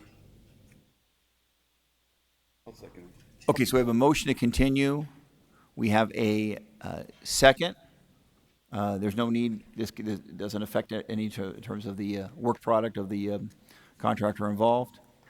Okay. All right, so the motion is to continue. We have a second. All in favor, say aye. Aye. Any opposed? All right, this item will be on the agenda on July 1st. Okay. Can we get a motion to take one item out of order? Motion to suspend business and take an item out of order? Can we get a second? We have a motion and a second. Item 53 in particular, Councilwoman Pastor has city business to attend to and has to leave the meeting. I wanted she want an opportunity to vote on item 53. All right, so a motion to suspend the rules, take item 53 out of order. We have a second. All in favor, say aye. Aye. Any opposed? Passed unanimously. Item 53, which is a proposed amendment to the First Transit contract. Do we have a motion on item 53? Move approval of item 53. Second. We have a motion and a second. Do we have any cards on item 53? All right, any comments or questions by members of this council? Roll call. Mayor? Councilman DeCiccio, go ahead, please. Oh, I was just going to make a statement on this one, though, too. And I was going to ask some questions. I thought we were voting on the moving it out of order. I'm sorry, this is a subset of item 53, so now would be the time to, any comments or questions on Thanks. item 53? Just to staff, supposedly there was some agreement made with the labor union, the amalgamated union, back in January 2015. When did you notify the public of this agreement, and when was anybody told about the agreement? Mayor, Councilman DeCiccio, the agreement that was made in January of 2015, there was a notification made to the city council through an email from the city manager's office at that time that an agreement had been reached and that details would be forthcoming to the city council. In terms of when public was notified, there were actually several print, TV, radio, web, media articles and stories that reported the agreement that was made between the ATU and First Transit at that time, that the strike was averted, that a deal had been reached, right before the Super Bowl was about to take place, and so it was very public at that time. Mayor, I'm going to just, and Mario, I really respect you a lot, and I appreciate it, and I think you're giving a cover to some of the city staff or the individuals that were involved in this agreement. Let me at least walk you through what occurred here and why you as taxpayers are being taken advantage of, and you'll see it when I get done with this. The City of Phoenix, back in 2015, worked with with one of the union groups, and what this is this nothing more than a payoff to union friends. That's all this is about.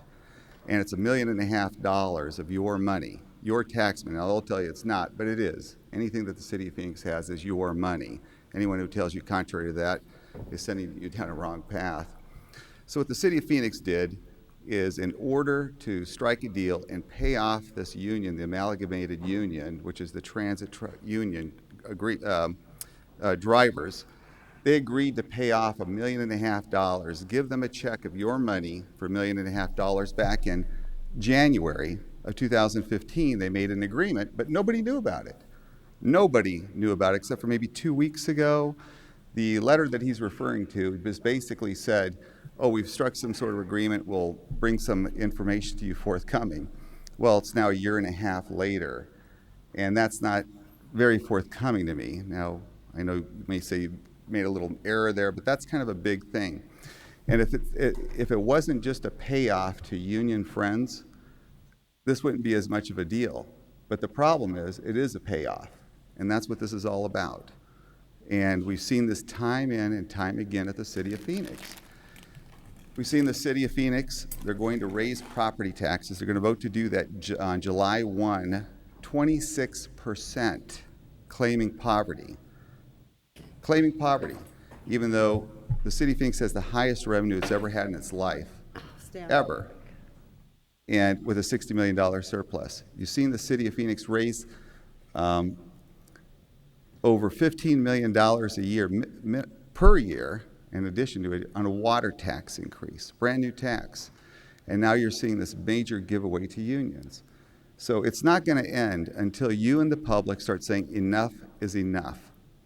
And we're going to keep talking about this because this is a major payoff. Thank you, Mayor. Thank you very much, Councilmember DeCiccio. Any other comments by members of this council? Councilman Williams, please. Thank you, Mayor.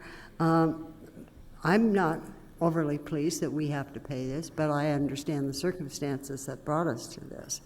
The fact that the unions delayed, refused to negotiate, drug it out until Super Bowl came, and then threatened to strike.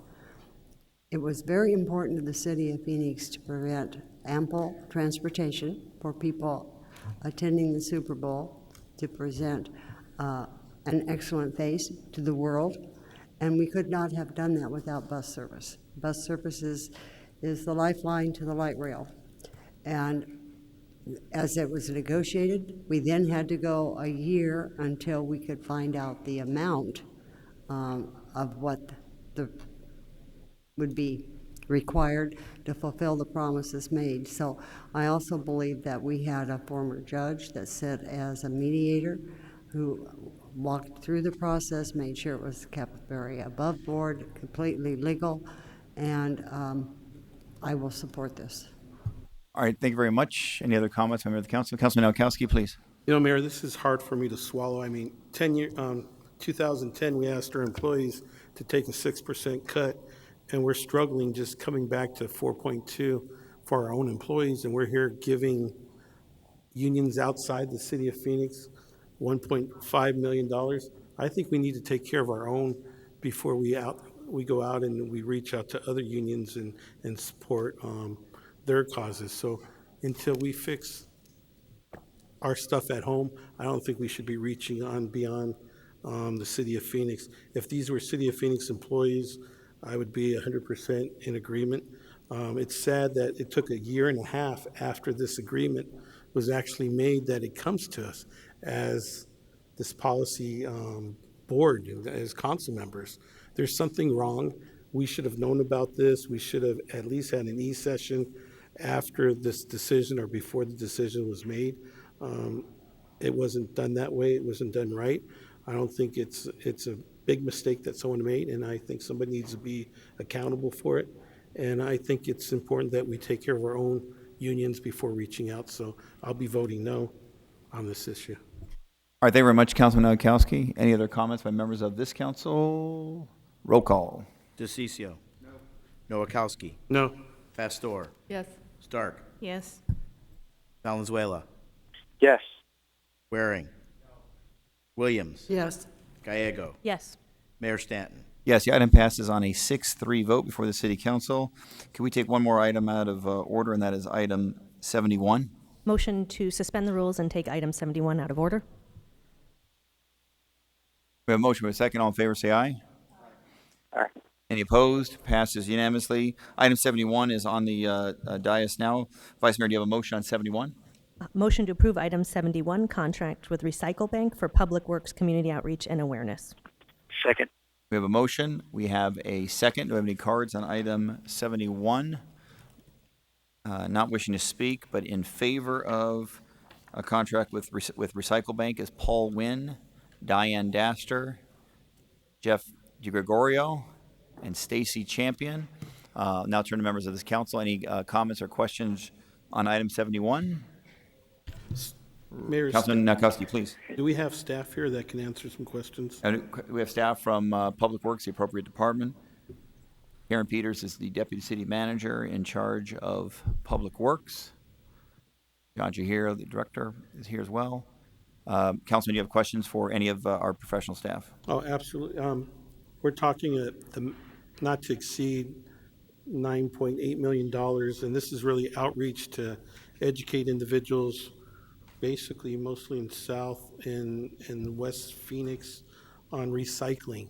I know that we have a large problem, especially within the Spanish-speaking community. I'm just wondering, how are these individuals, how are they going to get chosen? And that basically, are they experts in dealing with Spanish-speaking? What type of experience do they have with educating people on recycling? All right, Ms. Peters, the experience of Recycle Bank, particularly as it relates to the Spanish-speaking community. Thank you, Mayor. I'll turn it over to John Trujillo, Public Works Director. Mr. Trio. Mayor, members of the council, thank you. To answer your question, we do have the company here today, and he can provide you specifically as it relates to Spanish-speaking and the staff that he has hired to be part of this program. But Recycle Bank does have experience as it relates to recycling education communication. They've have a lot of success stories nationally as part of this program, and that's why they were highly regarded as part of our panel in choosing them as the top company to bring forth education and communication. So, Mayor, if I could, if Paul Wynn could provide some specifically information to Councilman Nowakowski. That's perfectly fine with me. Mr. Wynn, you should provide testimony for this council on your experience, and particularly as it relates to diverse communities, Spanish-speaking communities in particular. Great. Thank you, Mayor. Thank you, Council. We've been working in Hispanic communities for over 10 years. Have a lot of experience. We're in over 300 communities today. We have over 4.3 million members. Majority of our communities have some aspect of bilingual education and outreach. To further support what we're going to do here in the city of Phoenix, we've hired Urias Communications to help augment and kind of bolster, if you will, our Hispanic outreach.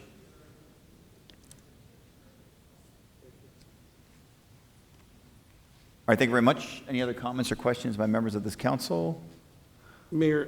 Councilman, please. I mean, just $9.8 million is a lot of money.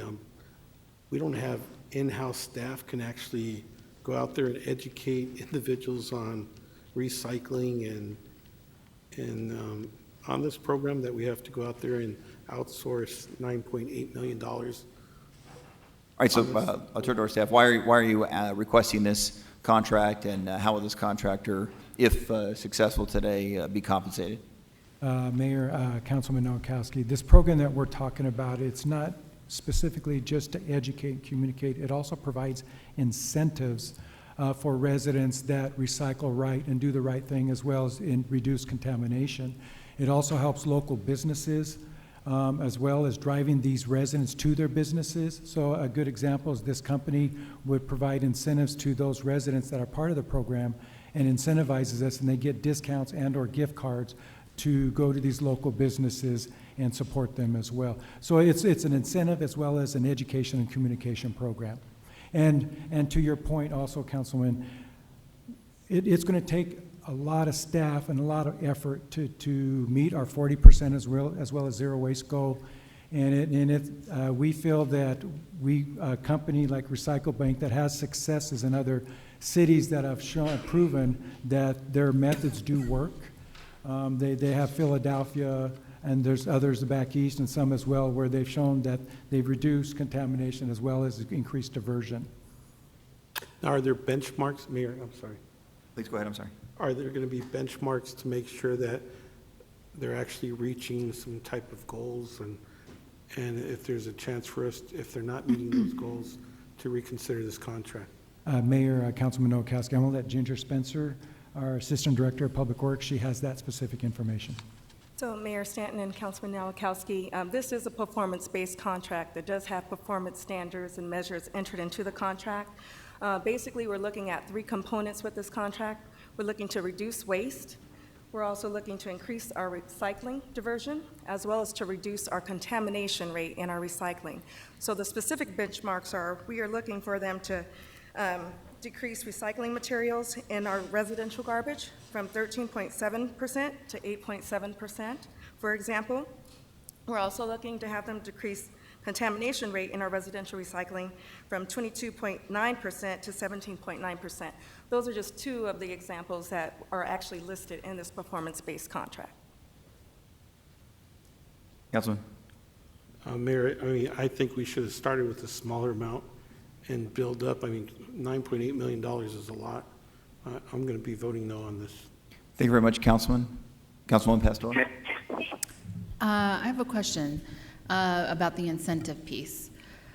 So, as many of people around me know, that I am are trying to be an avid recycler, and will see me, and I'm not embarrassed, picking up cans, have a bag that I put cans in, or I have people know that I collect them, and so they come and visit me and give me cans and bottles and everything else, plastic bottles. And I think it's a good incentive for my kids to learn this, so that's why I do it, in general. And you'll see me on 27th Avenue and Lower Buckeye taking all my stuff to the area to recycle. My question is that when we apply for this program and have incentives of, we would like you to reach these benchmarks or these benchmarks, when we receive the incentive, is it to a local business that is also participating and recycling and reusing and doing all the good things that we would like to see, or is it just a local business in general? Mayor, members of the council, Councilwoman Pastor, I think the specific answer to that question, and I can probably let Paul answer that, but there's 2 components that we're looking at here, but the first one to answer your question is probably no. It's to local businesses in general, whether they're recycling or not. And then, as you know, by code, we're not allowed to collect for those businesses. But as well, we're looking to see if local businesses want to be part of our program, and they just want to be a leader in it. Doesn't mean we're going to be collecting it, but they want to do the right thing. And so we're looking to put a separate program together that might merge with this program that will be part of what you're talking about. All right, Paul, why don't you come back and as briefly as possible, how does your business model work? Thank you for asking. What are you going to do for Phoenix if you're successful here today? So there's 2 aspects to it. The first aspect is residents will earn points, and they can redeem those points for a variety of different things. Local businesses is one component to it. National businesses, gift cards, charities. We have a schools program where we donate money back into schools for sustainable projects. A variety of different things. That's coupled with the fact that you could also earn points for shopping at local businesses that participate in the Reimagine program. So if they're already doing the right thing and participating in recycling, they can become part of the program, and our members or your residents can actually earn points for shopping there, as well as redeem them for goods and services at those establishments. So I think this is really some cool stuff, only because I sit on the subcommittee, so I've been watching it and actually asking those hard questions, Councilman Nowakowski, to the team. And so I was very proud and happy to hear that they added, all those things were there and you were able to answer. I for a goal, a personal goal, and a really bigger goal in general for the city, I would like to see how we can incentivize businesses to participate and really take on or understand how they can participate and be active within our community. I know it'll start small with looking at probably some local or even in general chains, but I would really, for the future, like to see that. In New York, I was in Cooperstown, New York, and it's very clear about their recycling program and contamination, and I got schooled in all of it because I was staying in an apartment, and they said, this is how you do it, this is where we go, and it's very clear how New York operates on their recycling. And so it was kind of nice to see, okay, this is where we could grow and go to. So commend you for doing this. Thank you very much, Councilman. Any other comments? Councilman DeCiccio, please. Just a couple, just so the public understands the size and scope of how much money we're going to be giving away of their money. What's the size of the contract? Mayor Stanton and Councilman DeCiccio, this is a 3-year contract with options to extend for 2 additional 1-year options. The annual amount of the contract is $1.9 million. Basically, when you look at it for our customers, it's approximately $5 per customer. What about the life of the contract? So for total life of the contract is 5-year contract. I know, and you're avoiding the question. What is the amount for the 5 years? That would be the $9.8 million. $9.875 million. Yes. So when the public asks, where's the money going? And it's not any criticism on your organization, it's just that this is what the city of Phoenix has been doing lately. It's been basically creating this government waste and putting monies out there, and the amount of return we get in return is just, or the amount of benefit is just minimal. It all feels good, sounds good, looks good, but at the end of the day, it's taxpayer money. And if the public wants to understand why they're paying huge water bills, high taxes, it's because of things like this. This is almost a $10 million contract given just to let people know about recycling. So as a public, when this property tax vote comes up next week, you need to start thinking about these things. And this is why the city of Phoenix doesn't have any money. Thank you, Mayor. Mayor, Councilman DeCiccio, Thank you very much, Mr. Manager. Mayor. About that. It's important to note that this is from the solid waste fund. It is not related in any way to property tax. Well, did the city of Phoenix raise taxes on that? It is not simply education. Every ton of recycling that is diverted from going to the landfill to the recycling center actually saves taxpayers money. Both it avoids landfilling fees that we have to pay, and it creates revenue to the city by being sold on the recycling market. So I just want to clarify, it's not about feeling good. It's actually a solid business decision that the Public Works Department has analyzed, that the amount of money that we save by keeping recycling in the recycling stream and not into the waste stream is a significant amount of money, and that's the purpose for the contract. Mayor. Councilman DeCiccio. Wait a second. Councilman Valenzuela, Deputy City Manager Peters will speak, and then I'll go to you if that's okay. Thank you. Yes. Thank you. Councilman Valenzuela. I just wanted to reiterate that for every percentage of contamination in our recycling bins, we incur transportation costs, we incur processing costs, and we also have lost revenue because when we do divert recyclables from the waste stream, we do have an opportunity to gain revenue from that. So to the extent we can increase diversion, we do have great opportunities to increase revenue, and John has some numbers that are pretty compelling in that regard. Mayor, members of the council, Karen, thank you. So if we maintain the status quo, there's about $6.5 million in additional cost and lost revenue. And so we want to try to gain that back, and using this program as part of the performance-based contract, we're hoping to gain a lot of that back. So it's not that we're just giving them money. A part of this program is having a return on investment as well as part of the process. So there is a $6.5 million per year that we're losing in additional revenue as well as expenses if we just maintain the status quo. Councilman Valenzuela, did you have a comment or question? I do, thanks. I believe that was, obviously I'm joining by phone, I'm sorry I could not be there.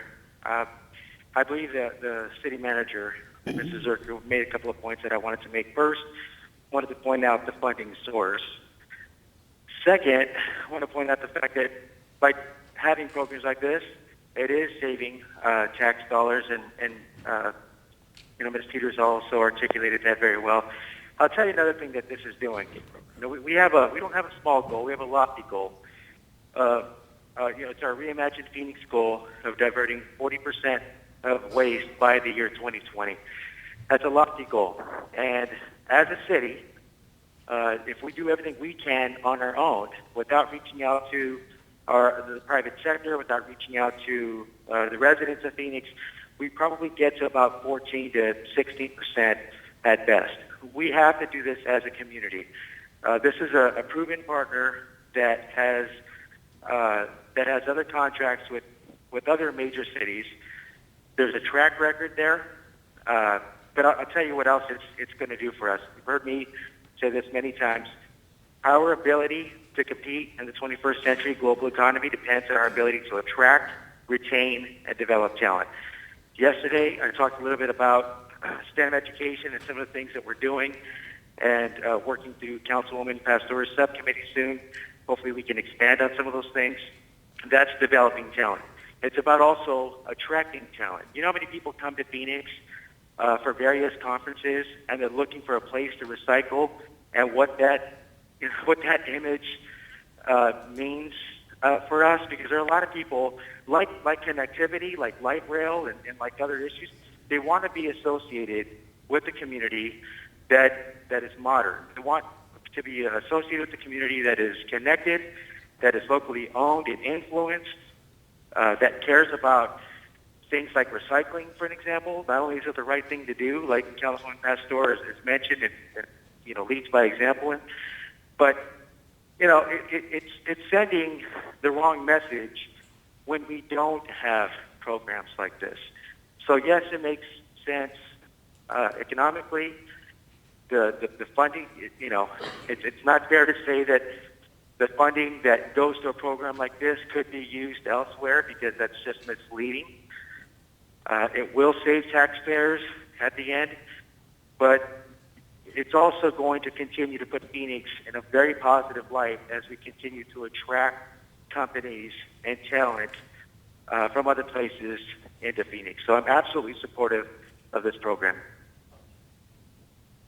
Thank you very much, Councilman. Vice Mayor? Thank you. Recycling is complicated. The Onion just had a funny article about things that looked like they should be recyclable and how people keep messing this up. And this education is important. We had a state legislator who didn't know how to recycle plastic bags. All kinds of people mess these things up.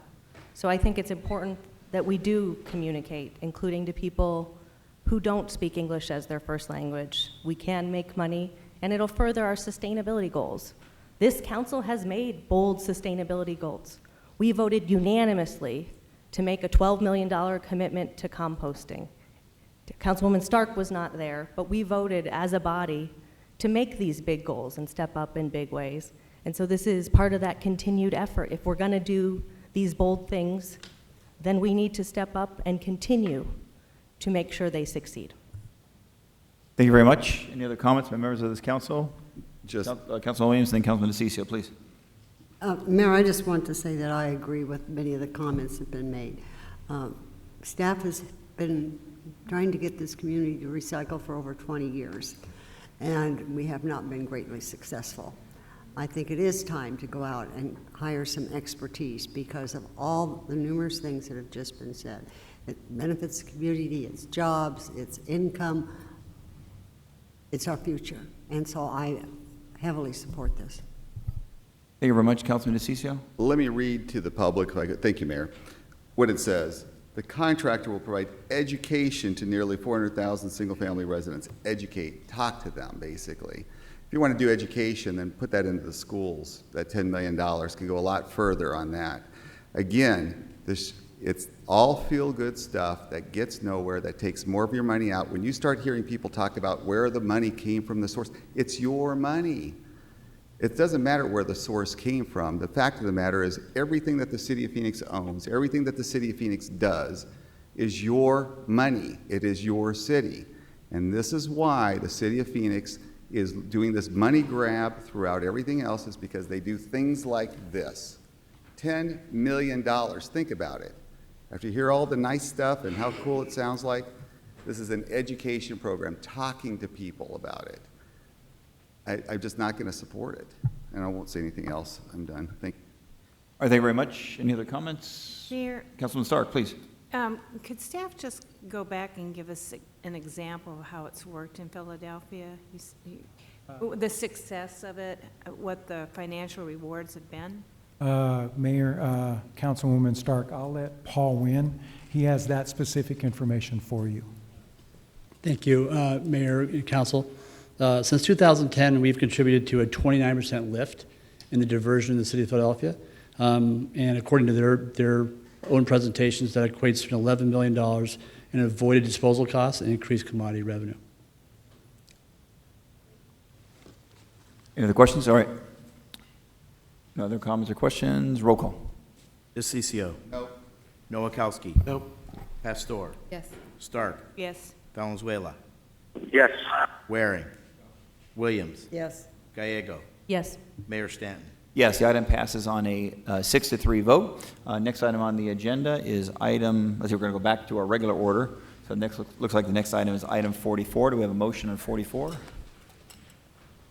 Move approval of item 44 related to parking garages. Second. We have a motion and a second. Mr. Leonard Clark, testimony on 44. Thank you, Mayor and Council. My name is Leonard Clark. I'm a resident of Phoenix. This item might not directly pertain to it, but I still feel it is germane to what I want to raise here right now, and that is the fact that as citizens who come to the meetings, whether by public transportation, we're talking about recycling. In a way, we're doing that when we take our public transportation, or when we come here on our private transportation, we are charged for parking. Now, I want to specifically thank my good council person from District 1 who validates and validates and validates. But no matter how much you guys validate, we still have to pay. Now, I know you're going to say, my conservative friends are going to say, Mr. Clark, nothing's free in this world. There's no free lunch. Well, I agree with you on that.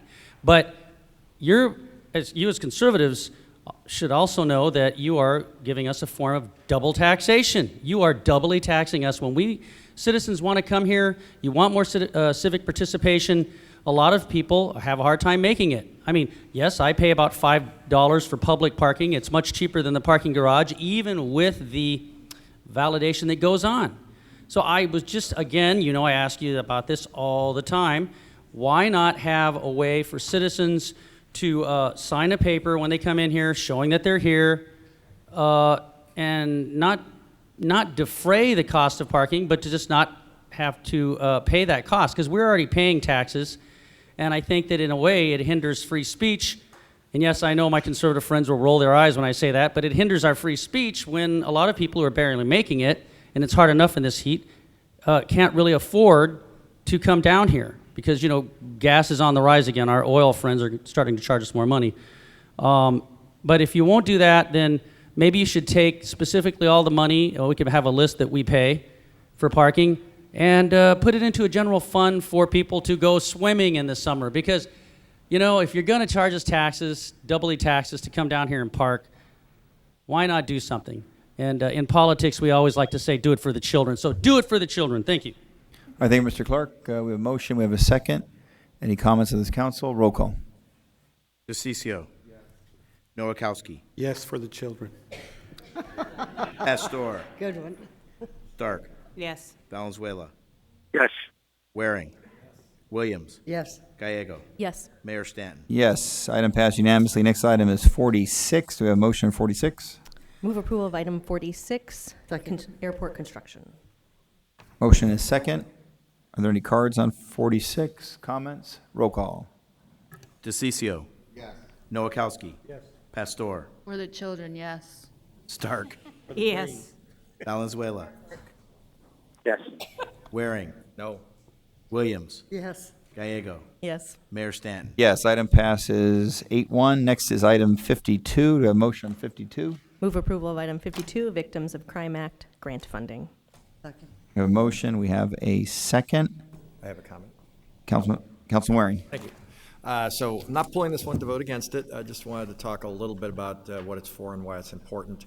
The mayor was good enough, and I appreciate it, I'll say that yet again, to appoint me to the city's human trafficking task force. We've been in operation about 2.5 years. I think we've had some good successes, but this is tied in with that. Recently, the Vice Unit was awarded a VOCA grant, which allowed them to hire a full-time victim advocate to work with trafficked girls and women. If you think you're having a bad day, you should probably walk in the place of some of these people who arguably are committing crimes, but are also children as young as age 12. That's the average age to start in the life of prostitution, and the average age is 14. So if anybody here has ever thought to call a prostitute, you might just want to have those figures in mind. These stories we hear at the Human Trafficking Task Force are horrific. Those are people with real problems and have real complaints. And so I always try to keep that in mind as we discuss the pressing issues of the day here. So having a victim's advocate is very important to try to get them to right their life. If you are living that life, you probably didn't have the best guidance at home. That has been a general theme. It's just, again, I cannot emphasize enough. I couldn't do it justice by repeating the stories here. We've heard from enough victims about how horrendous this is, and anytime I get a chance to talk about that, and this provided an opportunity, I want to do it. So having someone dedicated to working with the victims and helping them through the legal process and get needed services is not only important for the girls and women, but it's also important for the law enforcement and prosecution of pimps and johns, because as you might expect, when you're dealing with basically children who are being abused, it's hard to get really coherent, concise testimony in court. So this can also help with that and get the people who are doing this, which in a lot of cases are relatives, amazingly, off the streets. They've had some big cases recently. Robert Conrad, Lieutenant Conrad, serves on our task force, and they've had some big successes, so I want to applaud him and his group's efforts. So we hope that we can apply for more of these grants to make sure that the prosecutor's office can increase the victim services, because that's been very beneficial to the Vice Squad. So I just want to make that little speech and just remind everybody how pressing a problem that is, and that the city is trying to do something to address it. Thank you. Thank you very much, Councilman Waring, for those comments and your great leadership as chair of the Human Trafficking Commission. Any other comments by members of this council? Mayor, Councilman Valenzuela, please. very, very, very quick, something that we all care very much about, but Councilman Waring, thank you so much for your leadership on this. Thank you very much, Councilman Valenzuela. Roll call. DeCiccio. Yes. Nowakowski. Yes. Pastor. Yes. Stark. Yes. Valenzuela. Yes. Waring. Yes. Williams. Yes. Gallego. Yes. Mayor Stanton. Yes, item passes unanimously. Next item is item number 92. Item number 92 is on our planning and zoning agenda. We do have a series of cars in this item. We'll begin by having a short staff report. I will open up a public hearing on item number 92. Then I'll turn it to the council to see if there is a motion on 92 in a second. Then we can have any debate that we need at that time among the council members. A 3/4 vote is required on this item.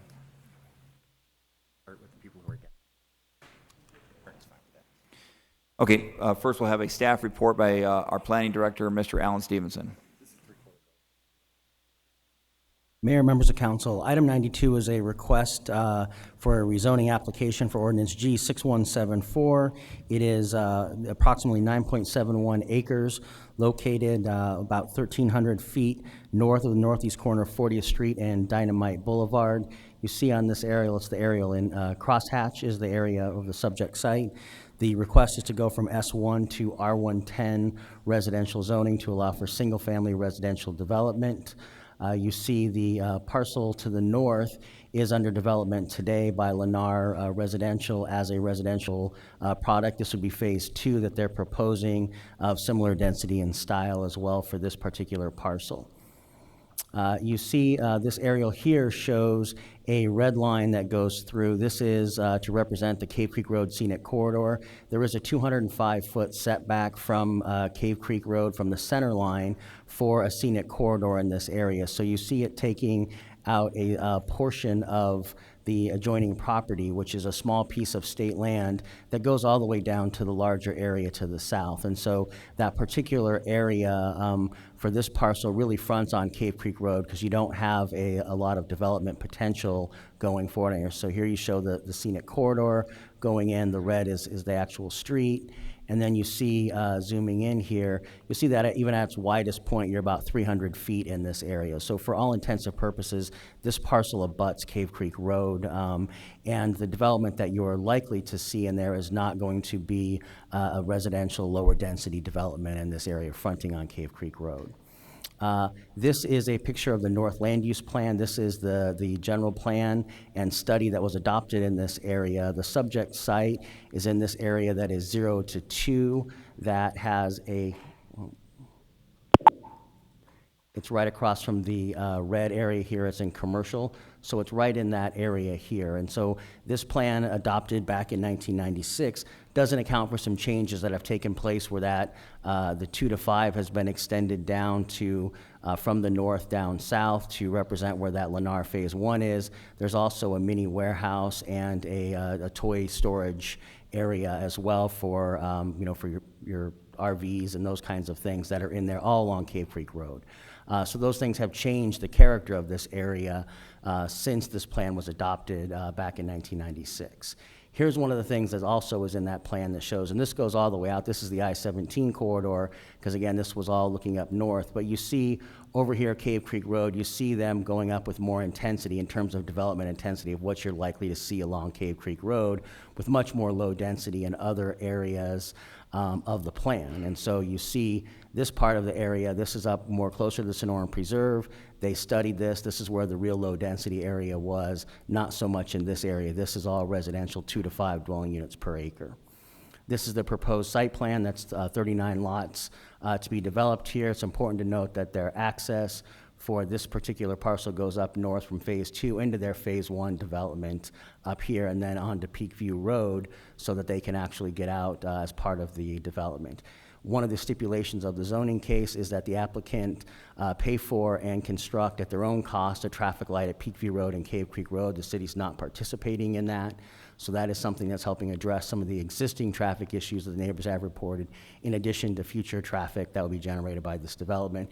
Here's a couple pictures of the elevations. That was the single story. Here's now the 2-story developments. This particular request was denied by the Village Planning Committee for Desert View by a vote of 5 to 4, but the Planning Commission did approve it by a vote of 6 to 1. With that, I'd be happy to answer any questions. Are there any questions for Mr. Stevenson, our planning director?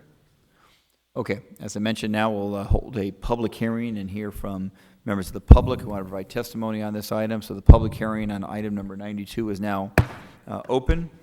There's a series of cards of individuals wishing to speak on this item. We'll first hear from Mary Markey, followed by Kelly Bear.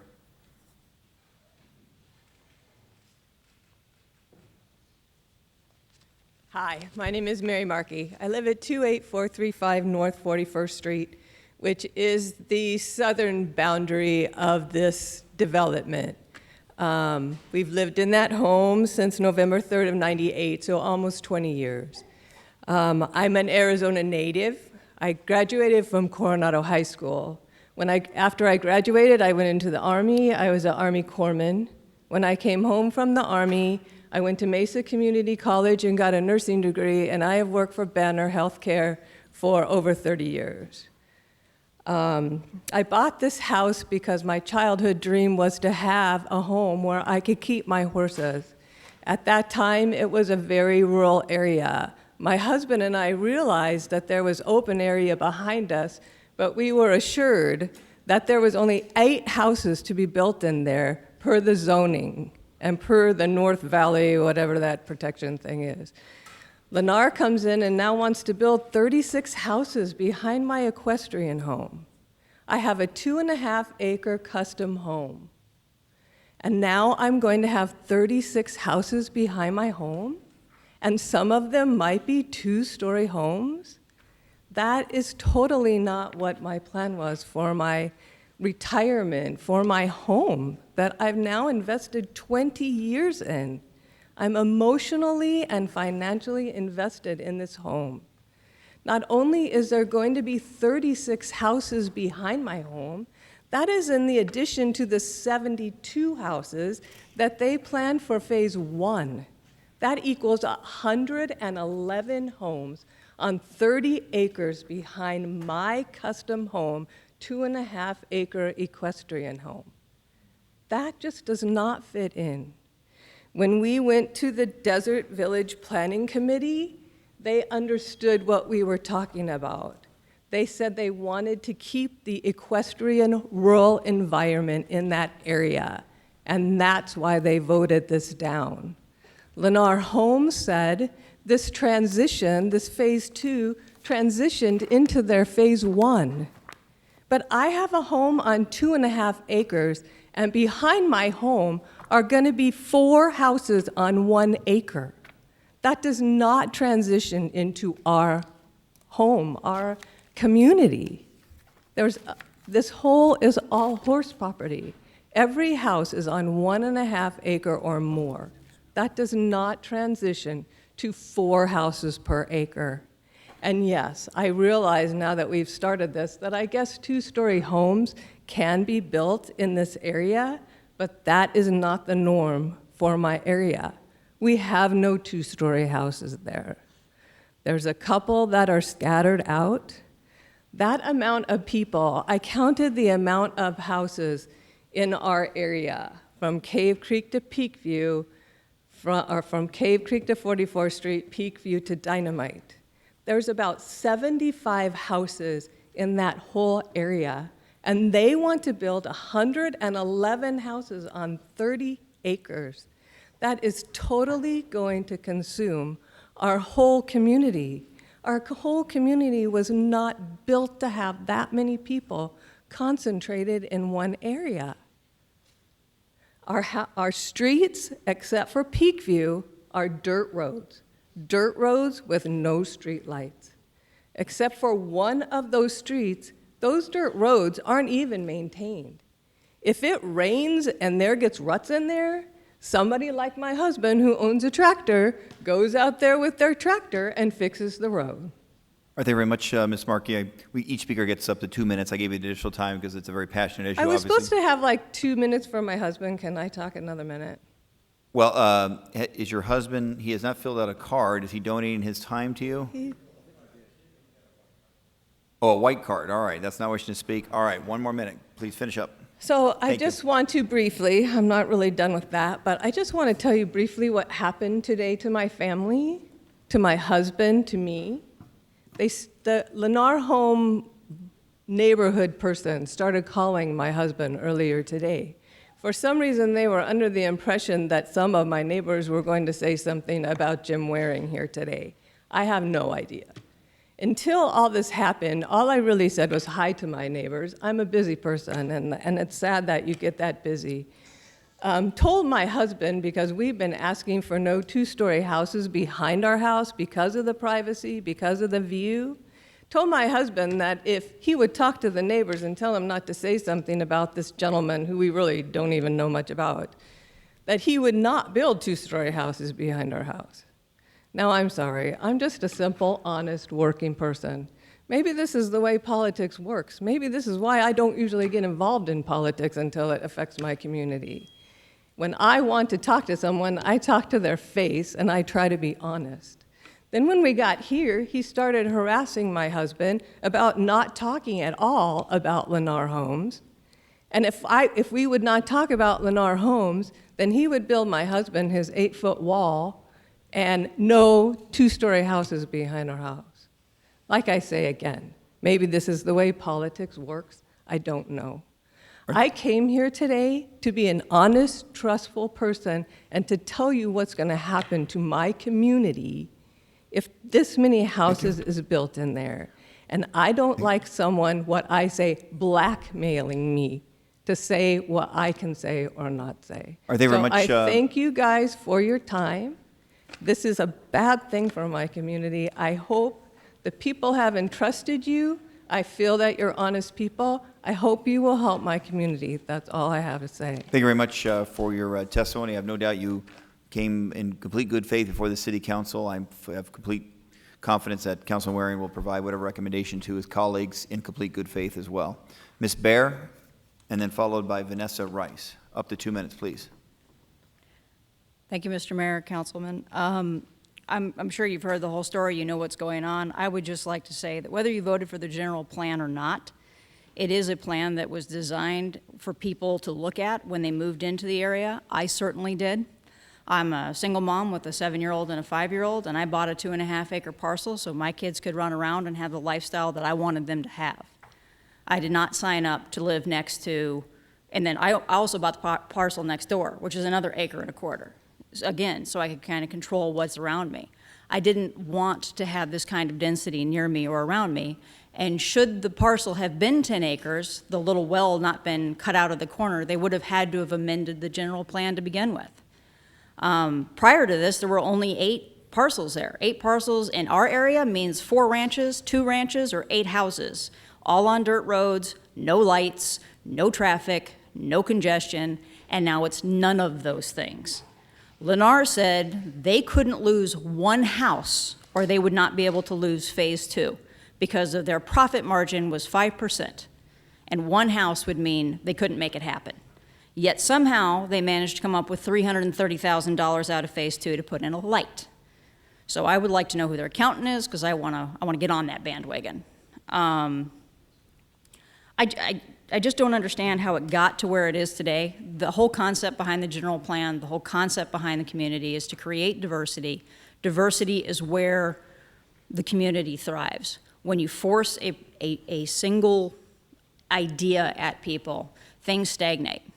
You can't just say house, house, house, house, house, house, house, and expect that community to survive and thrive. You need diversity. You need different kinds of people. You need different kinds of influx of information. And the horse community that's there is established, it is long-standing, and we'd like it to stay that way.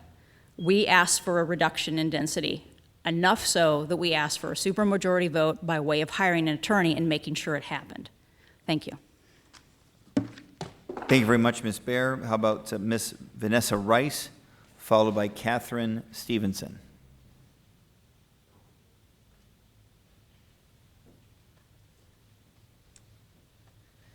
Thank you. My name is Vanessa Rice, and my address is 28245 North 40th Street. I live about 700 feet from the applicant's site. I've owned my property since 2002. What I basically just want to say is that we as a community, as a neighborhood, have done everything required, including hiring an attorney, to show all concerned how serious we are in our significant opposition to this development.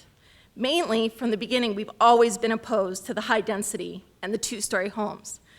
We also lobbied city staff directly with our concerns and communicated from the beginning that 39 homes on 9 acres with no 2-story restrictions was lacking in common sense. The Desert View Village Planning Committee agreed 100%. And if you were to take the time to read the minute entries, you'll see that each member was on our side and agreed that the density was too high and the lack of 2-story restrictions unacceptable, both on the eastern border and the southern border. The bottom line is the project is not consistent with your general plan, regardless of whether you voted for it or not, Mr. Waring. If we had a different developer with a different building model, we would likely have 2 homes per acre. But we were unlucky, and Lennar is who ended up with this property. And all they know how to do is to build tract homes.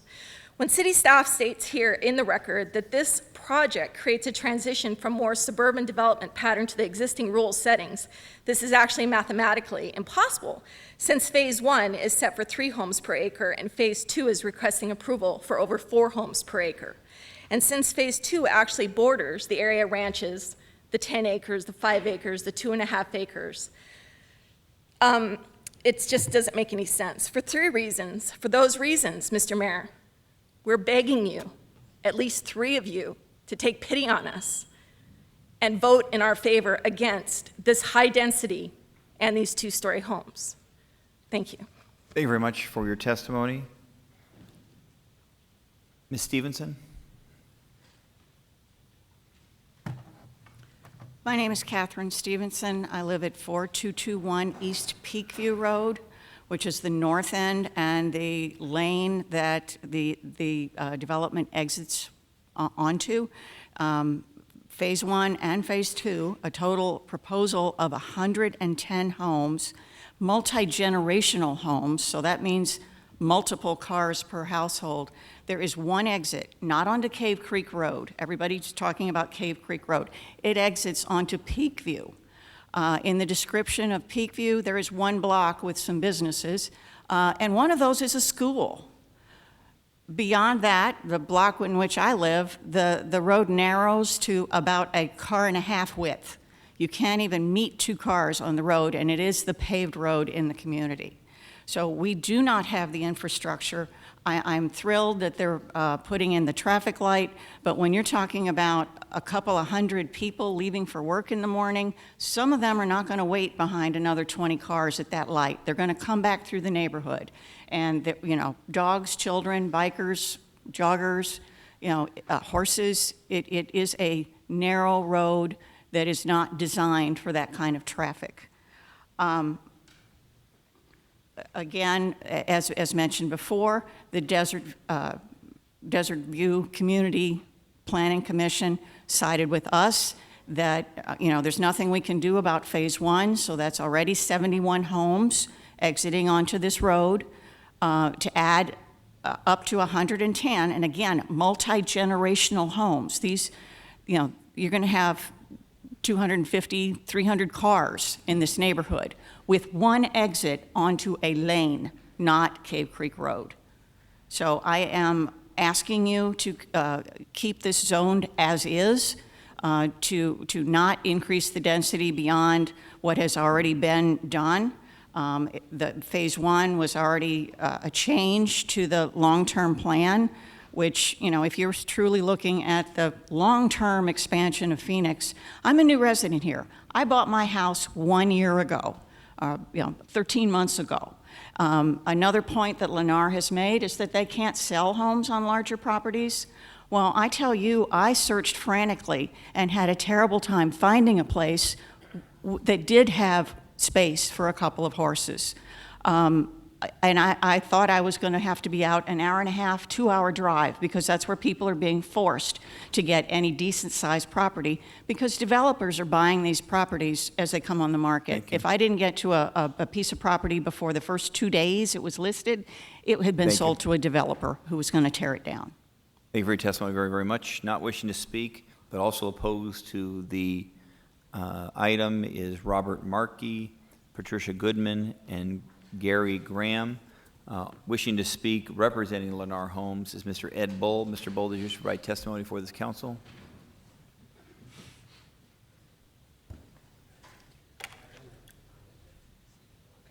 Hold on, just a moment. What's the nature of the test? What's the nature? Thank you. Close the public hearing, then I'll turn it over. Mr. Bull. Go ahead and proceed. Thank you. Ed Bull, 702 East Osborne, representing Lennar Homes. We appreciate staff's recommendation for approval. We appreciate the Planning Commission's recommendation for approval. And we appreciate the support that we have from some of our budding neighbors.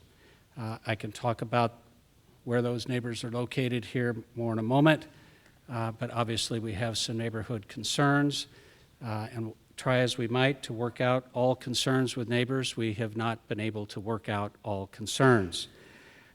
We request this council's approval in accordance with the Planning Commission's recommendation for approval, which is supported by staff, and in accordance with the 9 stipulations that were recommended by the Planning Commission and by staff. This site is, as you know from staff's presentation and the materials, is Phase 2 of a 2-phase Lennar home development. Phase 1 is crosshatched. It exists. It is substantially under construction with not only infrastructure in place, but several homes having gone vertical. As we look at the site plan, importantly, something that Lennar can do, and worked with planning staff and with the city streets department staff as well, is Lennar, unlike any other builder, can keep Phase 1 connected with Phase 2 and vice versa, which means if anyone other than an R were developing Phase 2, that development would have access to and from the streets that run down to Dynamite through the very neighborhood that people are concerned with. When we talk, some of you know me well enough to know that I too spend a lot of time in the saddle, and I have a lot of equestrian friends and so on and so forth, and I understand that to our south and east are a variety of larger lot county properties, and that's who's opposing us. And we recognize in many ways their concerns, but we also recognize private property rights of Lennar Homes and the underlying landowner. When we laid out this plan, we laid it out so there is no access to and from the south, there's no access to and from the east. No one goes through here, no one goes through here. Yet we do provide a drainage corridor, which also provides the opportunity for equestrian access through here if this neighbor wants. This is one of the neighbors opposed to us. This is one of the neighbors opposed to us. This neighbor's supportive. This neighbor's supportive, as is if we go up further to Phase 1, we have support here, and we have support from the school that's there. As we go on through the various slides, along that southern property line, adjacent to the Marquis property, because the Marquis live down here, between our rear property line and the south, between the rear property lines of these proposed homes and the property line down here is about 100 feet. There is no access through there. Obviously, it's a wide landscape corridor that's through there. This is an easement to get over to the city's well site. But this entire southern and part of the eastern perimeter is intentionally set back and buffered to provide some of the transition and buffers, part of which I believe led to staff's finding number 1, which is in page 8, I think it is, of staff's report, where they're talking about as stipulated. This plan is a good compatible plan with this area. As we go on further, you've seen these house elevations. We talk about neighborhood outreach. There's been a lot of meetings, group meetings, small group meetings, one-on-one discussions, mailings, and other kinds of things. And there's been a lot of issues that have been addressed and resolved, some of which hasn't. We can't agree to all one-story houses. We can't agree to reduce the density, and it wouldn't make sense to do so, recognizing that not only is this a transition parcel, as Mr. Stevenson indicated, effectively proximate to Cave Creek Road in a transition area, but it is also an expansion of Phase 1. And the lot sizes and the houses that we're proposing on this Phase 2 is exactly the same as is under construction on Phase 1. The signal is something we were asked to do. It's a signal that benefits the entire area, and it doesn't uniquely benefit us, but it helps us and everyone in the area, and we've agreed to it, and it's in your stipulations. As we go on through, recognizing time is late, I will wrap up unless you have questions to say again. We have tried to be respectful of everyone. I'm very confident that my partner Brennan Ray has not harassed or attempted to blackmail anyone. Be that as it may, we can't reach agreement with everyone on every issue. But if we go back a couple slides, you've seen the number of issues we've worked out, the efforts that were made, the stipulations that have been agreed to. We appreciate the recommendations for approval. We accept the stipulations. We request your approval accordingly. All right, thank you very much, Mr. Bull. I believe those are all the cards for citizens wishing to provide testimony for this City Council. Is anyone else here wishing to provide testimony on item number 91 before the City Council? Going once, going twice. The public hearing is now closed. Councilman Warren, I know you had some comments you wanted to make, and then I indicated earlier I'd see if you had a motion on this item. Councilman Warren. So spent a lot of time on this case, as the audience might tell. Yesterday, I got an email from Mr. Markey. You heard from Mrs. Markey, but Mr. Markey's here too. So I asked the planning director to send basically a summary of kind of where this was at. And he asked for corrections, the things he wanted addressed. He said, no two-story houses shall be allowed along the southern boundary. So that's something I called Lennar, and I'm sorry that they got crosswise here, but I wasn't privy to those conversations, but I did ask Lennar. I like Mr. Markey. I talked to him on the phone. You know, frankly, I've met several of these folks. I said, do it. Just, would you please do it? And they agreed. I think that's right, Ed. They agreed, right, Mr. Bull? Agreed? So because that's in the motion that I'm looking at right now. It doesn't have to be, but it is right now. With the understanding that the Markeys were no longer in opposition, Lennar agreed. And I understand you had a deal and you feel that deal kind of went south, but we will respect the wishes of the council. They asked for less density, which that wasn't going to happen. Okay, there were 3 requests. So the third request was an 8-foot wall constructed along our, meaning the Markey's, northern property line, east to west, which you're prepared to do, despite what you may feel is a violated deal. That's correct. We will honor. Okay. You're working on the lights. It said in progress, the dark skies.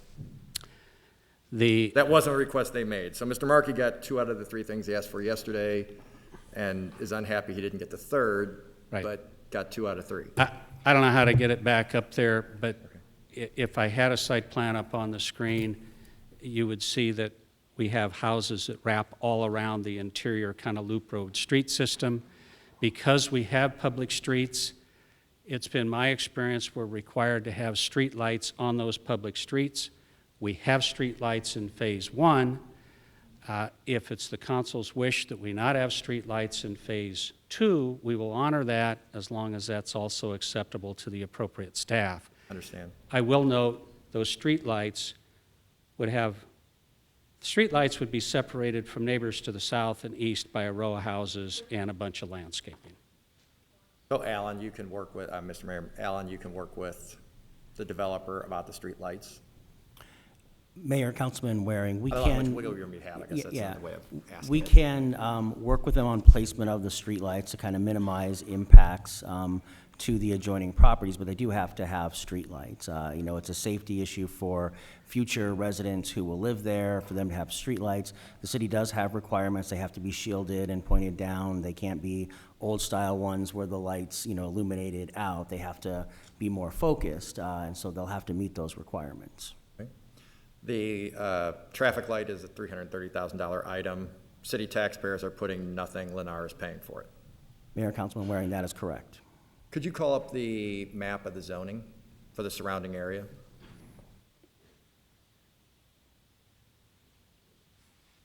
Do you need this? You had colors, a green, kind of a light green. I think that must have been yours. Switching back to the other presentation. That was the applicant's presentation. Gotcha.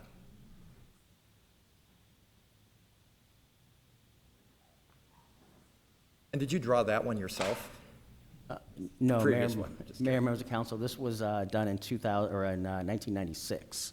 So it was pre-GIS days, so that was graphic designers actually drew that as a representation of the land use designations up there. So the 0 to 2, where Cave Creek, you can kind of see Cave Creek as the dark line going across. So everything around it is already zoned much higher density than this, or higher density than this project, including directly across the street.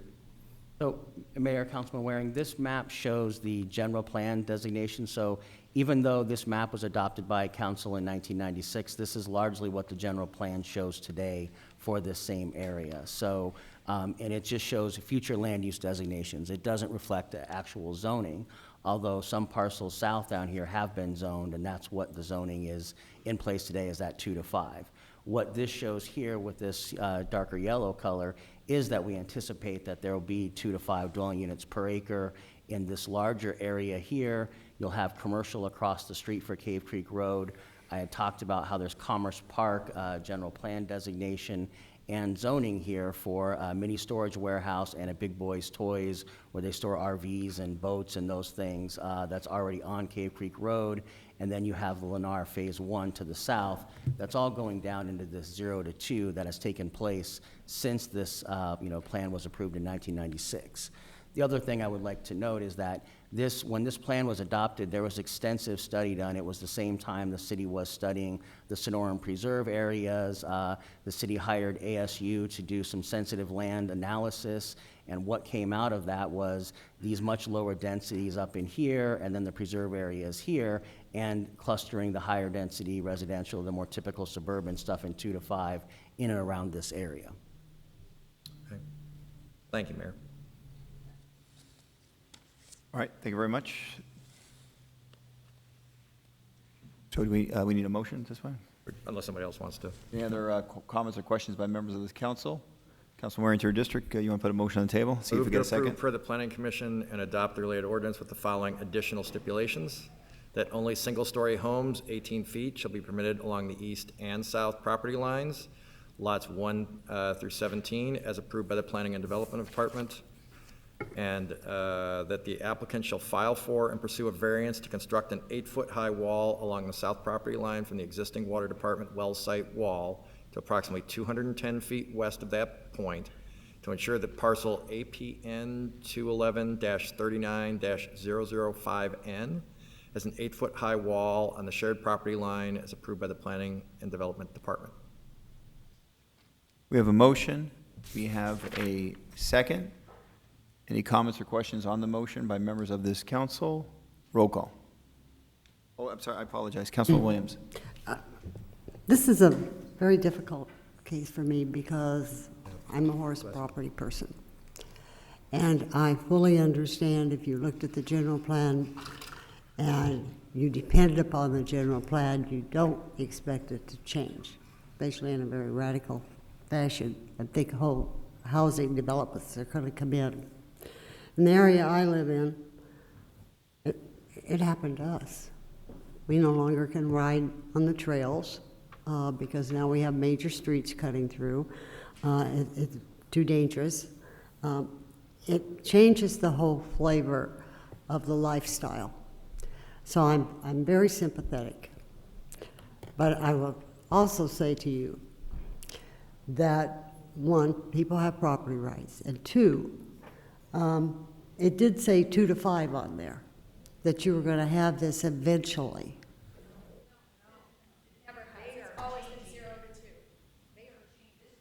No, yeah, I understand exactly that, but you are surrounded beyond that. That's all state land. Doesn't make any difference. State land is not trust land. It is most likely to be developed, and usually the way you don't want it to be if you're the neighbor. So, no, I understand what you're saying. But I understand that there will be continued development out here. I think it is a rotten shame that we are slowly moving all the horses and the ranches, the mini ranches, the animals outside of Phoenix. We are pushing them out of our boundaries, slowly and surely. And I think that's wrong for the city of Phoenix. I understand they give you an 8-foot wall. They're not going to go on 40th Street, which is generous of them, as well as the light. I recognize that. But I am still having a very difficult time going to be able to support this case. All right, thank you very much, Councilwoman Williams. Any additional other comments or questions? Roll call. DeCiccio. Yes. Nowakowski. Yes. Pastor. Stark. Yes. Valenzuela. Waring. Yes. Williams. Gallego. Yes. Mayor Stanton. Yes, and I think that got 7 to 6 to 1, so I think the motion fails as a result of that because it needed 7 votes for a 3/4 vote here today. Okay, the next item on the agenda is item number 31. Item number 31. Mayor, I know I'm out of order. But since we have 2 people absent, help me understand what we can do. I don't know if people lost phone connections and were trying to participate, or if I should ask to come back on July 1st, or what I should do. I thought we had 9 people participating. Okay, I apologize. Just a moment. Is Councilman Valenzuela on the phone then? Okay, Councilman Valenzuela would like to participate in this item. Okay. So Councilman Valenzuela will wait till he's on the phone, and then if he requests a reconsideration, we will see if any member of the council would like to reconsider the case. Mayor, if I could, Mr. Holm. under our council rules, because the ordinance failed, although a motion to be reconsidered could be made today, it cannot be voted on today. Under the code, it would have to be voted on no earlier than tomorrow. Okay. Now, question. Reconsideration can only be made by someone who was on the successful side of the motion. In a 3/4 vote situation, is the successful side the 6, or is the successful side the 1? And if you don't know the answer, we need to get that answer as soon as possible. The successful side here is the 1. Excellent. Okay. So we have a 6-to-1 vote of the city council. Mr. Bull, I don't know the answer to that question. I apologize. And it's certainly a fair question. I think maybe the council member and you can get together and work with the legal staff to see if there's any other options that he may want to pursue. But the vote was taken. And sounds like even if Councilmember Valenzuela came on and asked for reconsideration, it would be, the reconsideration period would be the normal 1-week reconsideration period. We couldn't revote on this matter at this time. That's correct. Okay, so please, the council member is more than welcome on the phone. We have one more item on the agenda, but it will not be on item 92. It'll be on item 31 as the one remaining item on our agenda here today. Okay, item 30, let's see, item 31 is the next item on the agenda. Item 31 concerns taxi cab services revenue contract solicitation request to issue and extend and modify current contracts. This has to do with the rules of the road, if you will, for our future taxi cabs at Sky Harbor Airport. Mr. Blue or Mr. Bennett maybe give a short summary of what we are proposing here today. Mayor, members of the council, I am going to introduce Jim Bennett, our Aviation Services Director, who can give you a brief summary of the item before you. Mayor and members of the council, what you have before you today for your consideration is a request to authorize us to issue a revenue contract solicitation for taxicab contracts at Sky Harbor. As the council is aware, for the past several months we've been going through a revised ground transportation policy. A component of the ground transportation is that we have currently 3 taxicab contracts providing services at Sky Harbor. Those contracts are expiring in 2017. We delayed the revenue contract solicitation until we resolved the ground transportation policy. That became effective on Saturday, the 18th, and now we are recommending to you terms and conditions for those contract solicitations for taxis. Okay, thank you very much. Do we have a motion on item 31? Move approval of item 31. We have a motion. Do we have a second? Anybody want a second 31? The motion was in favor of staff recommendation on 31. I apologize. We have a second on 31. Okay, so there are a series of cards here today. My understanding is that there may have been a spokesperson selected for those opposing the staff recommendation. Is that accurate? Was there a spokesperson on behalf of those opposing it? Speakers, they're donating their times to some other people, but I'm assuming there's going to be few speakers.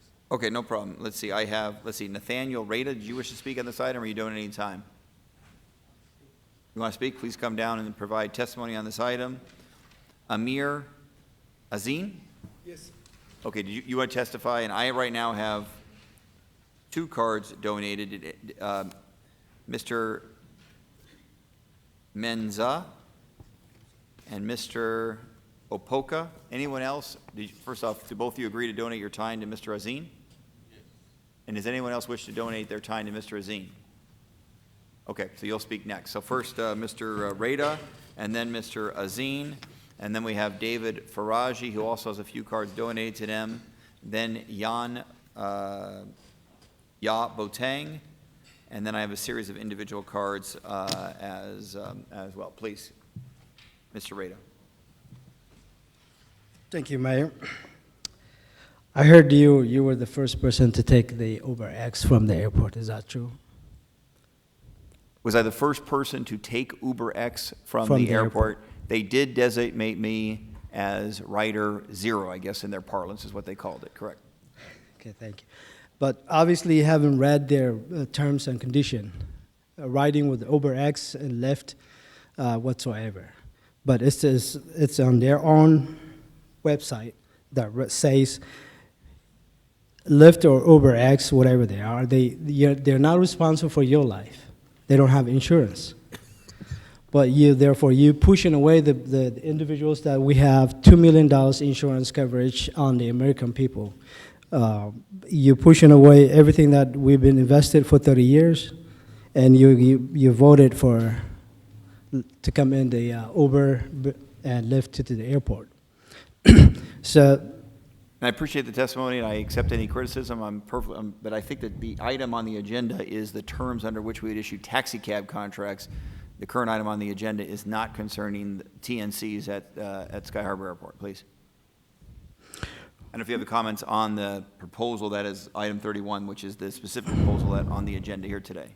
Yeah, I want to have a specific answer from the rules that have been passed in the previous you've been through with. So I specifically want to ask the insurance coverage and the policy numbers that provided to you guys by them that we don't know anything about. So.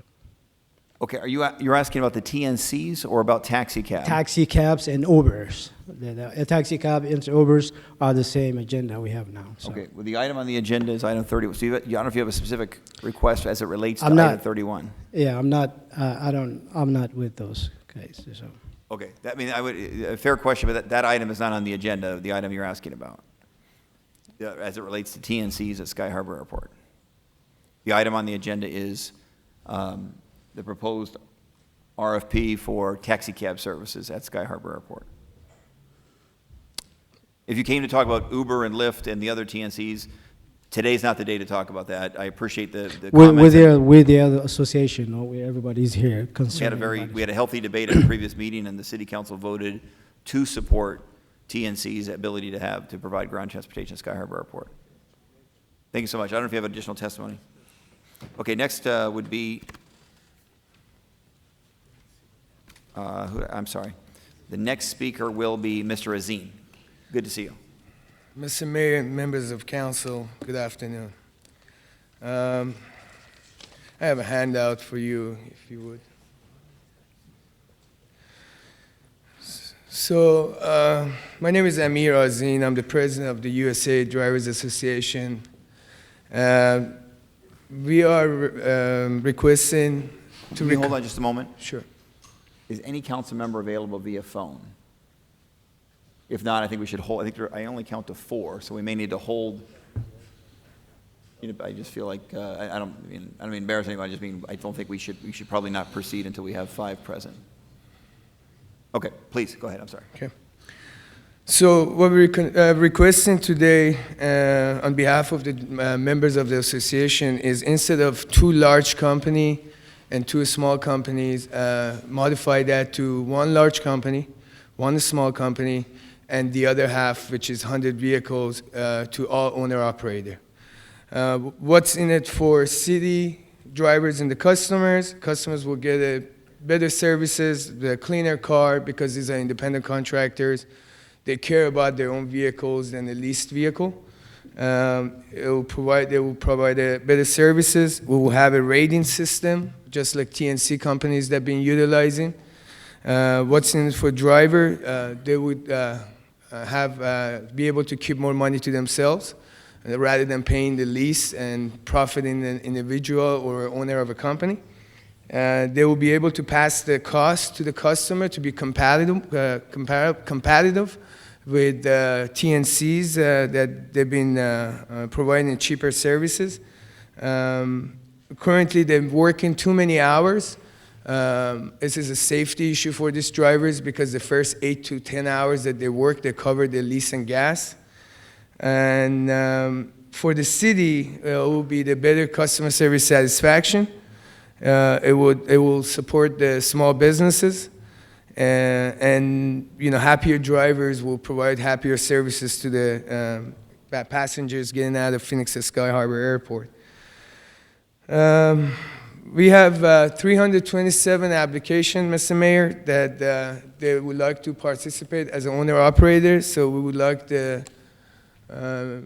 councils to take this to consideration and modify the proposed RCS to, again, 1 large company, 1 small company, and 100 owner-operators. This would give, because we understand not every driver wants to be an owner-operator.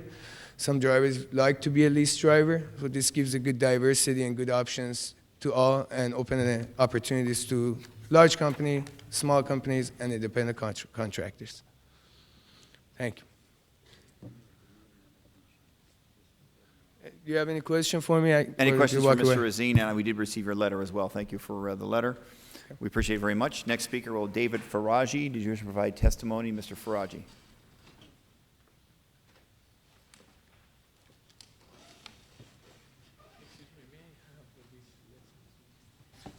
You have items for the council, please, our city clerk will grab those items and provide them to the council. Yeah, thank you so much.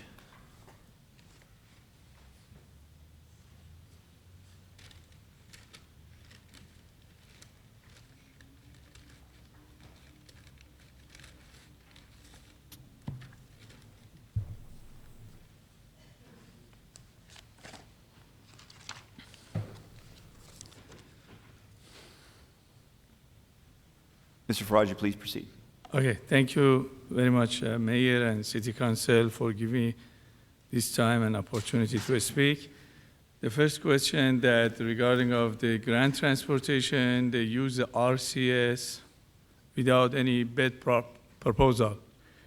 And why they didn't use the RFP proposal, same as van service or 7 years ago, they have a taxi and limousine, and they have a bid proposal and everybody can participate. Please reconsider and cancel the whole RCS and request a grant transportation to change to the RFP bid process for like 4 or 5 companies, each company like 40, 50 cabs, all owner operator, each cab 1 or 2 driver.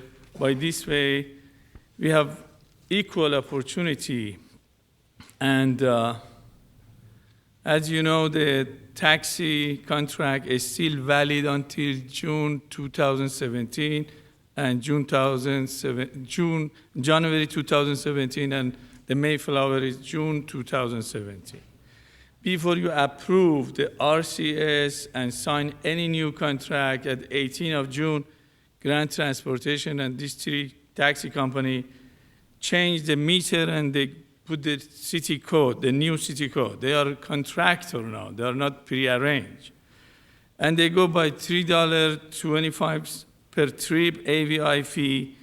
And how does the Grant Transportation knows that you may approve the RCS at 18 and now 22? And before they approve, they go to that. And I'm sure that the Grant Transportation, they work without any approval. They do anything they want at the airport. And Mr. Mayor and City Council, that you don't have any control of the grant transportation. In the airport, they want anything they want to do. And Mr. Mayor, when you became as a mayor, we thought that something at the grant transportation will change. But unfortunately, it became worse and worse. The first public meeting, I remember that I submit some letter, some document to you personally in front of the public regarding of the super shuttle, and you didn't look at that, and you didn't concern about that, and you give the contract to the super shuttle with 3 times, 4 times canceling of the bid, and the monopoly of the airport for 30 years. And this is one of them. And now is coming another taxi cab contract. Again, you want to give with this RCS 7 more years, monopoly, discrimination, favorite at the Grand Transportation at the Sky Harbor Airport. And I have with full respectfully to the wise mayor, councilwoman, Kate Gallego, with all full respectfully, that when you become a councilwoman at District 8, that we had several times, we had a meeting with Mr. Johnson, Michael Johnson, and we didn't have any improve at the airport. And we thought, we thought and we see that something will change. But transportation industry, especially at the airport, became worse and worse, especially cab driver. At the airport, this cab driver, after 20 years, 30 years work, they don't have anything. No retirement, no healthy. Most of them, no saving, no family. Most of the family, they have family problem because of 16, 17 hours a day, early morning come and go back late home to work for, pay the lease, pay the gas. If they have energy, if they have a power mentally or physically, they can earn some money. This is, I don't want to criticize, but I want to tell you the truth, that nothing changed when you became councilwoman in District 8. And regarding of the taxi contract of 2010 to 2017, that these 3 companies, one of them is the owner-operator, they pay around $16,000 per year, but now they have 6 more months to finish this contract, and now they come back to the this new system of the method of AVI that you use for the Uber and Lyft and the pre-arrange. And they bring it to $3.25 per trip, and they pay very, very less than the contract says they give it to you. But the question, the lease of the driver is the same. The situation of the driver is the same. From 2000 to 2010, I want to give this information to 2 of you because you are new in this field. From 2000 to 2010, 10 years, they pay $200 per cab per year, 50 cents per day. And they charge the driver $100. How? In 117 degrees in the Sky Harbor. Now they make facility, they have air condition. I started 10 years ago, 12 years ago. But some driver I know, they have more than 20 years. Please, I need 2 minutes. Please. You have 2 more minutes, but then we'll have to cut you off. I apologize. Thank you very much. A few cards donated. Thank you very much. When they want the contract, they come to you, they promises verbally, by written, in the contract, as soon as they sign the contract, they want to do anything they want to do. And nobody supports us. Nobody supports the driver. Nobody supports the driver that is involved with the customer. That if this business plan that they are giving, if you give us like a San Diego and Minneapolis, owner-operator, under your umbrella, under your rule and regulation, with respect to the city of Phoenix, I submit this document. This is not my document. That is the rule of the United States in another state. Please use it. We will be respect. We bring the same like Uber business and model and the Lyft. Each of us, you can choose which driver. We bring any rule and regulation, a specific requirement that you need, owner-operator, 200, 300, 250 cap, and we work for you. The meter will go down. We have a family. Sometimes our family, they didn't see us. 18 hours work. And for how? We pay $132. My last word. In front of the Miss Philip Gordon and some of you that time, and in front of the meeting, these contractors, they promise they don't change the lease from 100 to more, 100 gap. They charge $132. $32 multi 220 cam, multi 7 years is $18 million overcharge each individual driver. For what? They promised, but they didn't promise, and you didn't do anything. My request is not only me, I need only one taxi under the city of Phoenix, not any company.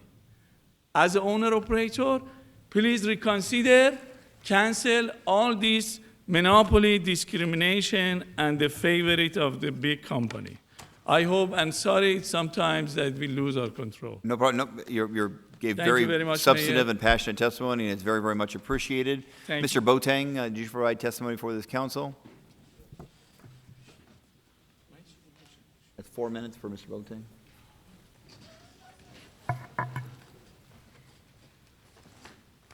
Good to see you. Mayor and members of council.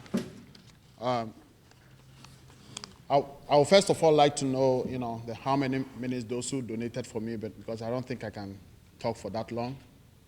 So some of my colleagues are going to talk after me. Maybe Abraham and Joseph. Mr. Boateng, make your points, and then other people want to provide testimony may do so as well. Please, as quickly as possible. Okay.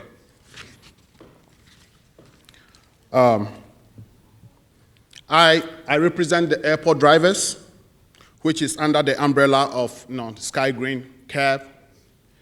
I want to make this clear first because the drivers, when this contract is going to be awarded, it's not going to be like individual drivers. The drivers are under one umbrella, which is Sky Green Cab. So, and with this, we the drivers, we are ready to provide Sky Harbor Airport a good customer service to our customers, and also safety. How are we going to do this? We the drivers, we want to bring a new face to the Sky Harbor Airport by getting a new cars and luxury and comfortable cars for our customers. And again, we are going to do the maintenance, like how my brother said. If we have these cars to ourselves, we'll better service the cars, maintain the cars properly.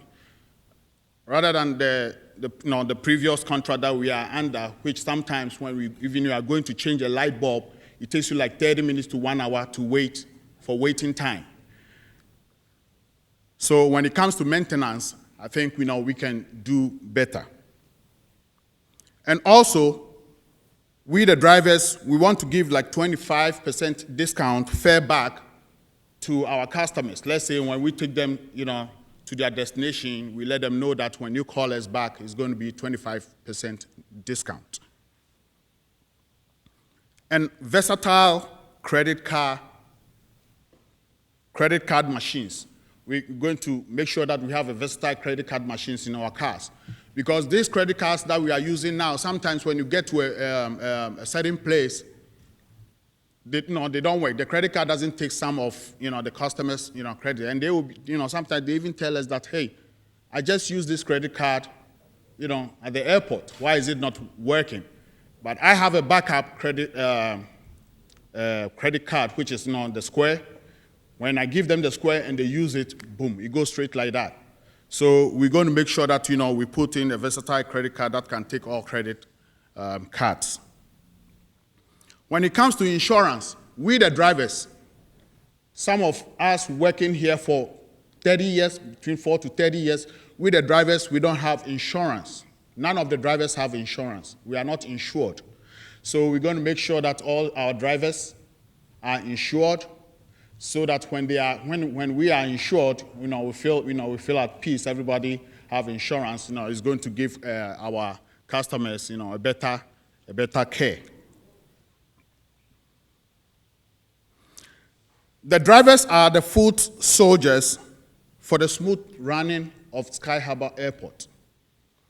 Because we have drivers here who are worked for over 30 years and more, and I know for sure that with this experience, we can provide a better service, a better customer service for our... Thank you, Mr. Boateng, very much.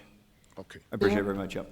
Councilman, please. May I ask him a quick question? Please, of course. When you say you have no insurance, what kind of insurance are you talking about? Insurance on your car, personal insurance, what? Yes, the cars are insured, but we, the drivers, we are not insured. So in case when there is an accident, you, the driver are not insured, and you also pay for the car.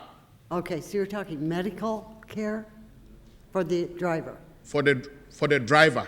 Okay. And when there is accident, and it is you, the driver's fault, the company charges you $1,500, or you leave the key. So that is the policy that is there now between the company, the recent company, and the drivers. So a lot of drivers lose their job because they don't have $1,500 to pay. Who owns the car? Say that again? The company owns the car. The company owns the car. And per staff, the company has to carry insurance, right? Mayor and Councilwoman Williams, that is correct. The vehicles have to be insured in accordance with Arizona state law minimums for commercial ground transportation operations. Were you aware that if they were in an accident, then they had to pay over $1,000 something to the company? Mayor, Councilwoman Williams, I would defer to the individual companies as to their specific policies that may be in excess of the state requirements. But what I would say is while some employers have health care insurance that they afford to their employees, with these commercial ground transportation contracts, most companies independently contract the vehicles out to independent contractors as opposed to hire them as employees. And so these independent contractors are obligated to carry their own personal health care insurance if they wish to be afforded that. But he's not saying it's not health insurance, it's on the car, aren't you? Yes, it's on the car. It's damage to the car that you have to pay $1,000. You have to pay $1,000, $1,500 from your pocket. $1,500, that's $1,500. Okay. I think. Thank Any you. additional questions? All right, thank you very much, Mr. Boateng. We have a few other cards wishing to speak. My request is to the best of your ability, keep it to the item on the agenda. Any changes you'd like to see? Mr. Ibrahim? Mayor, may I ask staff just a really simple question Councilman here? Cicio, do you have a question? Is basically the basic premise is they want to be treated just like Uber or Lyft. Is that correct? Mayor, Councilman DeCiccio, I don't know that I would characterize it that way. What they are asking for is, in this case, I believe what I heard one of the operators suggest is they would like the city to issue in excess of 600 individual contracts to individual drivers to operate at the airport as opposed to companies that can scale the operation and handle the business operations of running at the airport. Well, again, let me ask you that question then. But how does Uber, does Uber have individual contracts basically? You have an overall agreement with them, right? Mayor, Councilman DeCiccio, we do not direct negotiate with the drivers of Uber and Lyft. We have one master contract with Uber, and they then contract out with the individual drivers. No, I understand that. But at the end of the day, it's an individualized decision by each of those drivers. What I'm hearing is they just basically want to be able to have the freedom to do that in the marketplace and not have to be constricted as to what company they work for. Why wouldn't we like that, other than we want their money? Councilman DeCiccio, I think the difference is Uber and Lyft fall into a category that is where people call them. Yeah. In the case of the cabs, we're ensuring that we have 24/7 coverage on the curb always for customers who come out, so that if someone does not have a relationship personally with Uber and Lyft, we always have a ground transportation option available for our customers when they leave the terminal building. The cab companies, or the cabs, fulfill that role. The reason for companies as opposed to individual contracts is it will be very difficult to administer the 24/7 coverage in addition to the consistency of service. And sounds to me, though, again, they're doing us the favor, but we're charging them an additional $17,000 per car, or $16,000. I like it when you do that, Jim. Shake your head like that. But at the end of the day, what I'm trying to get at is more of a free market here. I think what they're asking for is a free market model. And if you look, I mean, I use Uber, I use Lyft, don't use you guys that much because you're kind of on the high side. You know, if you bring your prices down, people like me would use you more, but that's okay. But you have a right to operate. So it just sounds to me like they just want to be able to operate, and I think that if you ask them and figure out a way to do that where they could schedule in times, I mean, that's to our convenience, but at the end of the day, the market makes that determination. And we still charge them a lot of money. Well, no, I'm sorry, you can't. Legally, you can't, so. No, we have, you've already had a chance to speak. Councilman DeCiccio, any additional questions? I don't know. It just seems to me like it's the heavy-handed government again, pushing down on the small guy. That's what it looks like here. And whether you like taxi drivers or not, it's irrelevant. The fact of the matter, the small guy gets taken advantage of repeatedly at this council meeting, which we've seen today. Thank you, Mayor. All right, Mr. Ibrahim, you just provide testimony for this council?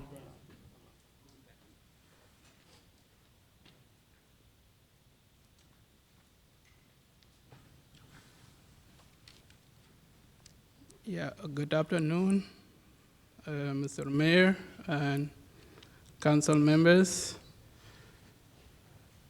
On the behalf of taxi drivers at airport, on the behalf of Sky Green, I would like to represent mostly the complaint that we have as a taxi drivers at the airport.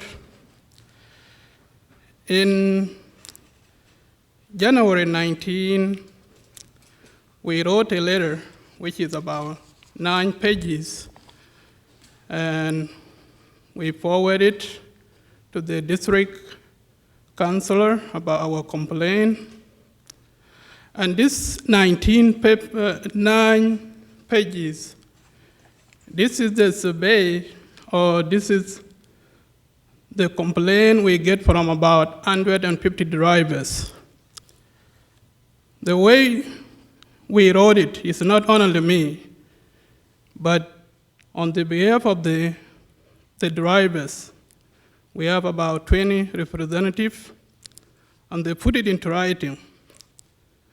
On March 1st, 2016, I forwarded to all the councilors, including the mayor. I believe you have it in your email. And the title of the letter is "The Gross, Systematic, Widespread Abuse of Taxi Drivers at International Airport, Yellow Cap Apache, and Phoenix Aviation Department." What we put on the letter is about, there are a lot of them. We talk about discrimination. When you offer the contract to the taxi company, these taxi companies, they are performing a lot of discrimination based on where people came, based on nationality, based on religion, based on race. The second is dehumanization. Most of these taxi companies which operate at the airport, they have been dehumanizing, treat her like animal for all these years. For instance, in the holiday season, like what happened, whether we have January 1st, whether we have President holiday, whether we have New Year, whether we have Valentine's Day, whether we have Mother Day, whether we have Independence Day, Labor Day, Halloween Day, Thanksgiving Day, Christmas Day. Most of those weeks, it lasts for about 7 to 14 days. And we, the taxi drivers, we cannot even make money. And these taxi companies and the aviation department, they still charge a lease of $132. Addition to that, in summertime, we are now in summertime, from June to mid of September, we can't even make a lease. The same companies don't even care. They don't even know that we are in America. They don't even understand that we have families to support. They still have to charge $132 a day. What we have seen as a taxi drivers is a lot of exploitation. We believe that the City of Phoenix Aviation Department plus the taxi companies have manipulated the council members that whatever is going at the airport is correct, but that is not correct, that is wrong. There is no difference. The way we look at it as a representative, there is no difference between the Phoenix Sky Harbor Airport and other Sedwell Country Airport. And if you don't believe us, today or tomorrow, just go to the airport, go and talk with the drivers, and you will believe what I'm saying. When we collect about these 9 pages, the drivers are not happy.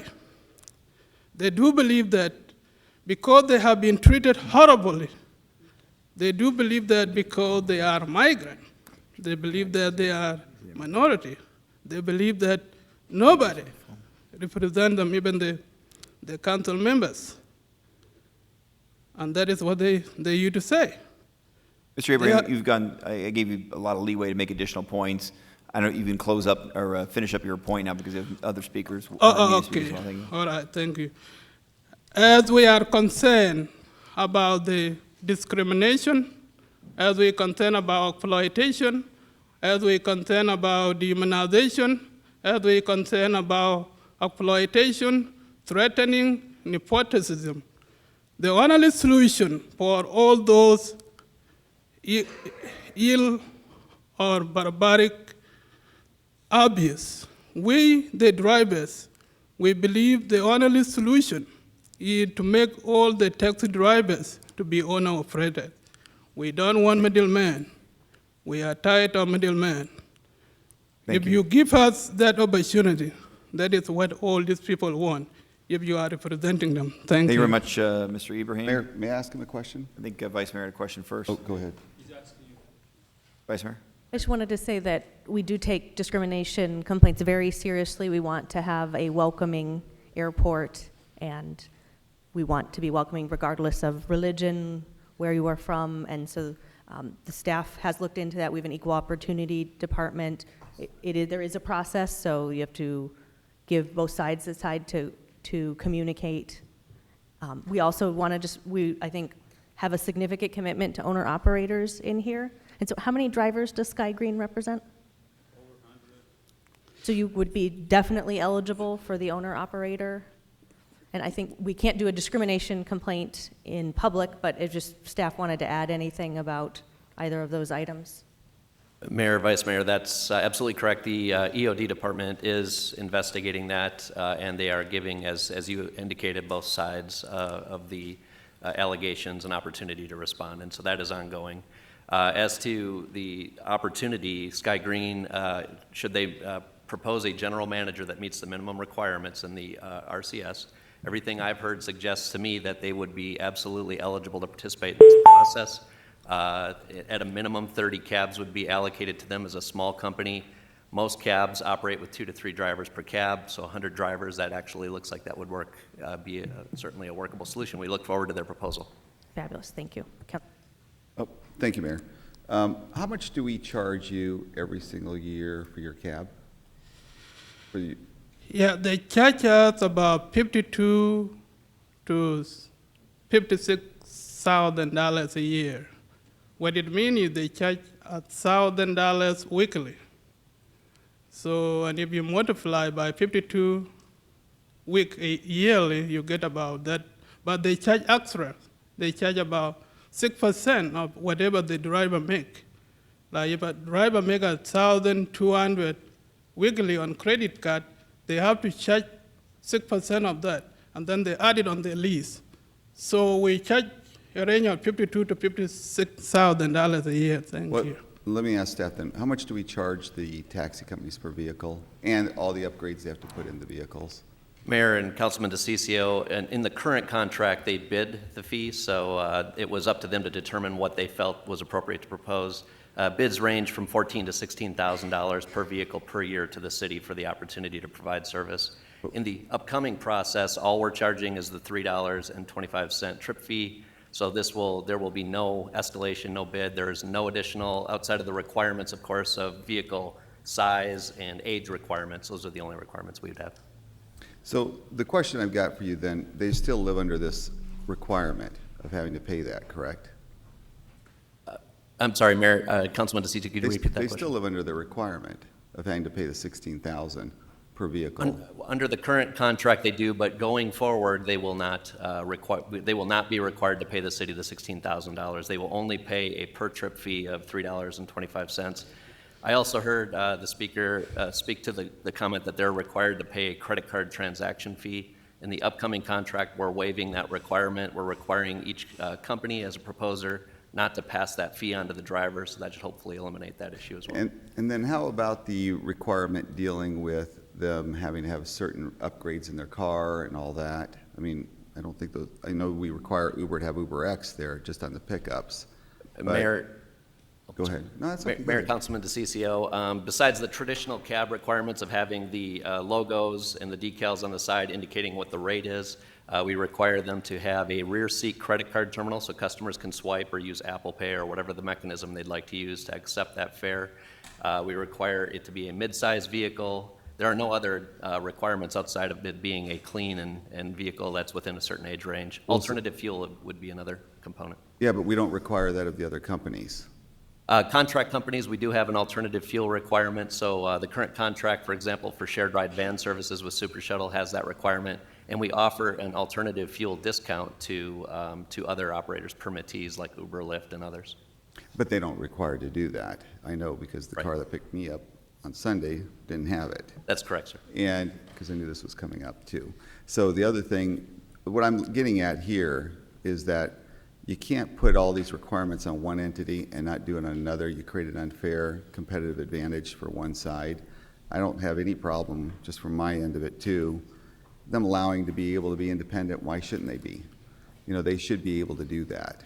Any individual has an individual right to be able to do those things. And to create any requirements on one entity and not on another, it just doesn't sound good and it sounds bad, especially when these are all small business owners. Just a thought. Thank you very much, Councilman. Any other comments? Yeah, all right.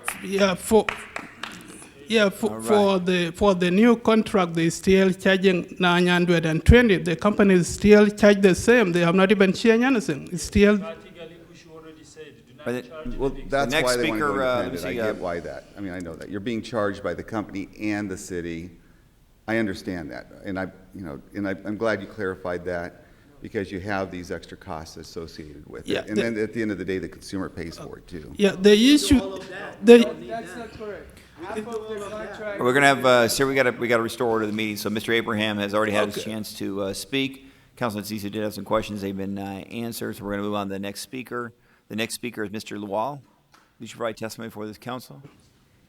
I used 2 minutes on my time, Mr. Mayor.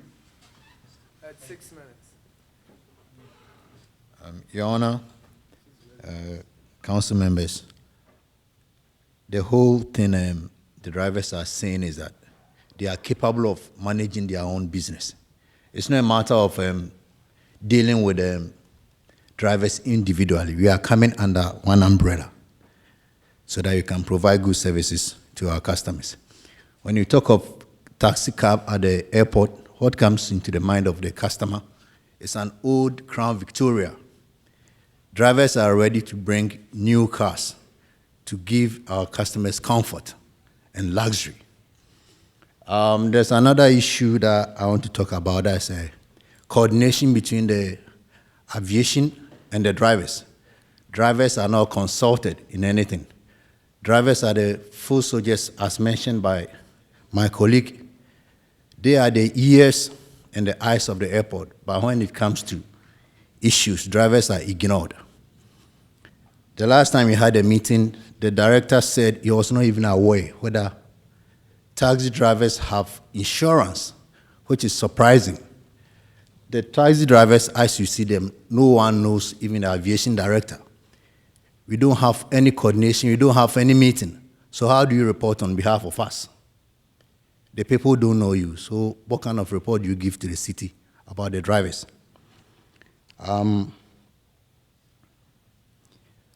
The next thing I want to say, if really there's equal opportunity, then let us reflect on the drivers, because the drivers are ready to serve the airport by themselves.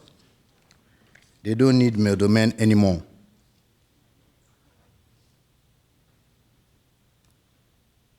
The last thing I want to say, ask is, for how long is the city going to deny the drivers? For how long are they going to ignore them?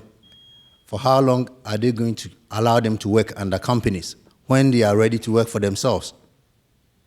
So that is the issue. The drivers are ready to do things by themselves, provide good services to the companies by providing their own cars, doing good maintenance, get good credit card machines, which can pick every credit card that are given by our customers. Thank you. Our next speaker is Joseph Grant.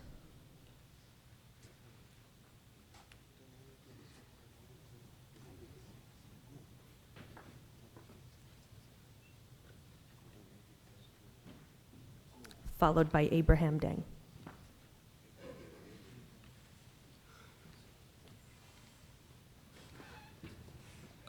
Good afternoon or good evening. My name is Dual. I'm a taxi driver at the airport. Basically, our complaint has been touched by my colleagues. What we're asking from you guys is to give us a chance. You guys may think these companies are doing job at the airport. They have been set up to collect money only. We are the one who doing the job. Nothing new for us. We could afford to buy our own car. Those who are doing that job, you guys take care for them. You guys pay for their Medicare. You guys pay for their Section 8. Because why? They don't make nothing. And why they are paying $1,000 to these companies? It should make sense. If you give the contract to the company is owned by one person, and one person is not going to drive 200 cabs a day to the airport, at the airport. We are 400 drivers doing this service.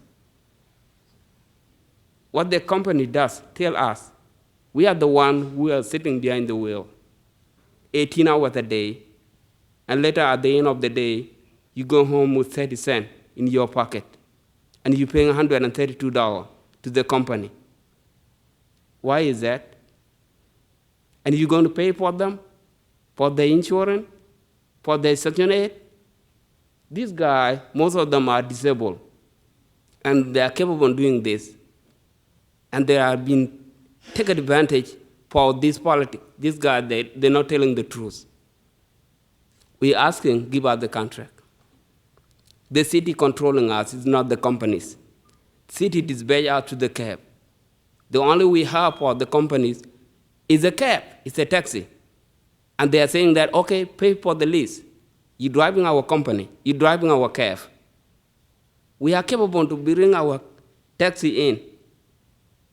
And thank you. Thank you. Abraham Deng, followed by Omar Boger.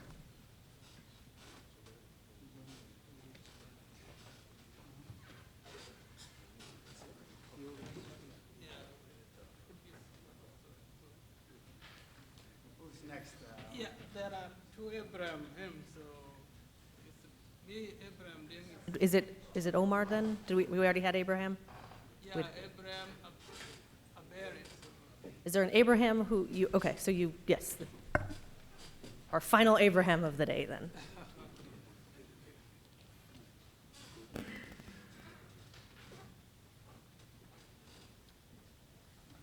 Oh, thank you, councilors. Thank you, Kathy Gallego and councilors. The last meeting on Gallego, you said, by the company not to charge the drivers extra fee. That extra fee is still charged by the company.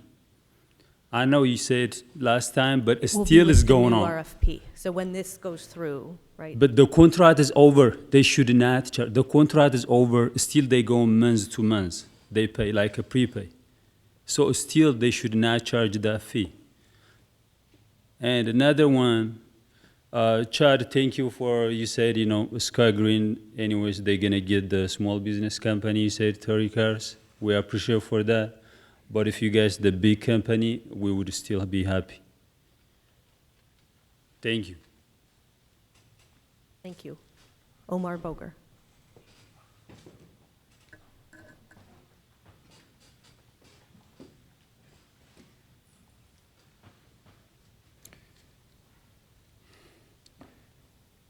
Mayor Stanton, Vice Mayor Gallego, council members, ladies and gentlemen, good afternoon. My name is Omar Bogart, and I am the Mayflower General Manager of Mayflower Cab Company. My company is not owned by one person, it's owned by the drivers that work for the company. So it's 100% owner-operator. I've heard the drivers talking about $2,500 that they pay in case of an accident. I just want to tell you that Mayflower does not have that policy. I don't know who does. First and foremost, I want to commend the airport officials for listening to the stakeholders' proposal and their expertise in the field, and in turn, incorporating most of what they had in the final document before you today. Secondly, my organization is very unique at the airport. It functions differently because every driver owns his own car, and we organized that about 8 years ago. In that sense, we call it a small business with 4 wheels, and it works for the drivers. In the past 6 years, for instance, we created a camaraderie ambience where all 3 airport taxi cab contractors, aviation officials, and the drivers, with an average tenure of 11 years in the business, and with a dependable security credentials. I underline the word dependable for emphasis.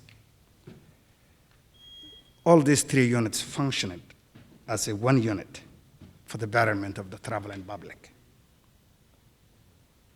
Ladies and gentlemen, I can assure you that Mayflower Cab Company will do it again if we are successful in the next SRC. In short, Mayflower organization supports the item 31, waiting for your excellence approval today. I thank you for your time. Thank you for your testimony. You're welcome. Any questions? We have several cards marked in favor of this agenda item, but that concludes all of the cards we have here today. So thank you to everyone who has testified. Certainly appreciate the process. I'm hopeful that some of the changes we make here will be better for everyone. With this taxi RCS, it will be much less expensive for taxi operators at the airport, and some good news, I think, for our drivers, including no credit card fees being passed on, several opportunities for owner-operators to participate. Do any of my colleagues have comments before we vote? All right, with that, roll call. DeCiccio. Nowakowski. Yes. Stark. Yes. Waring. Williams. Yes. Gallego. Yes. Mayor Stanton. Yes. Passes 5-2. That is our final agenda item for formal. I do not believe we have any additional cards. With that, we are adjourned.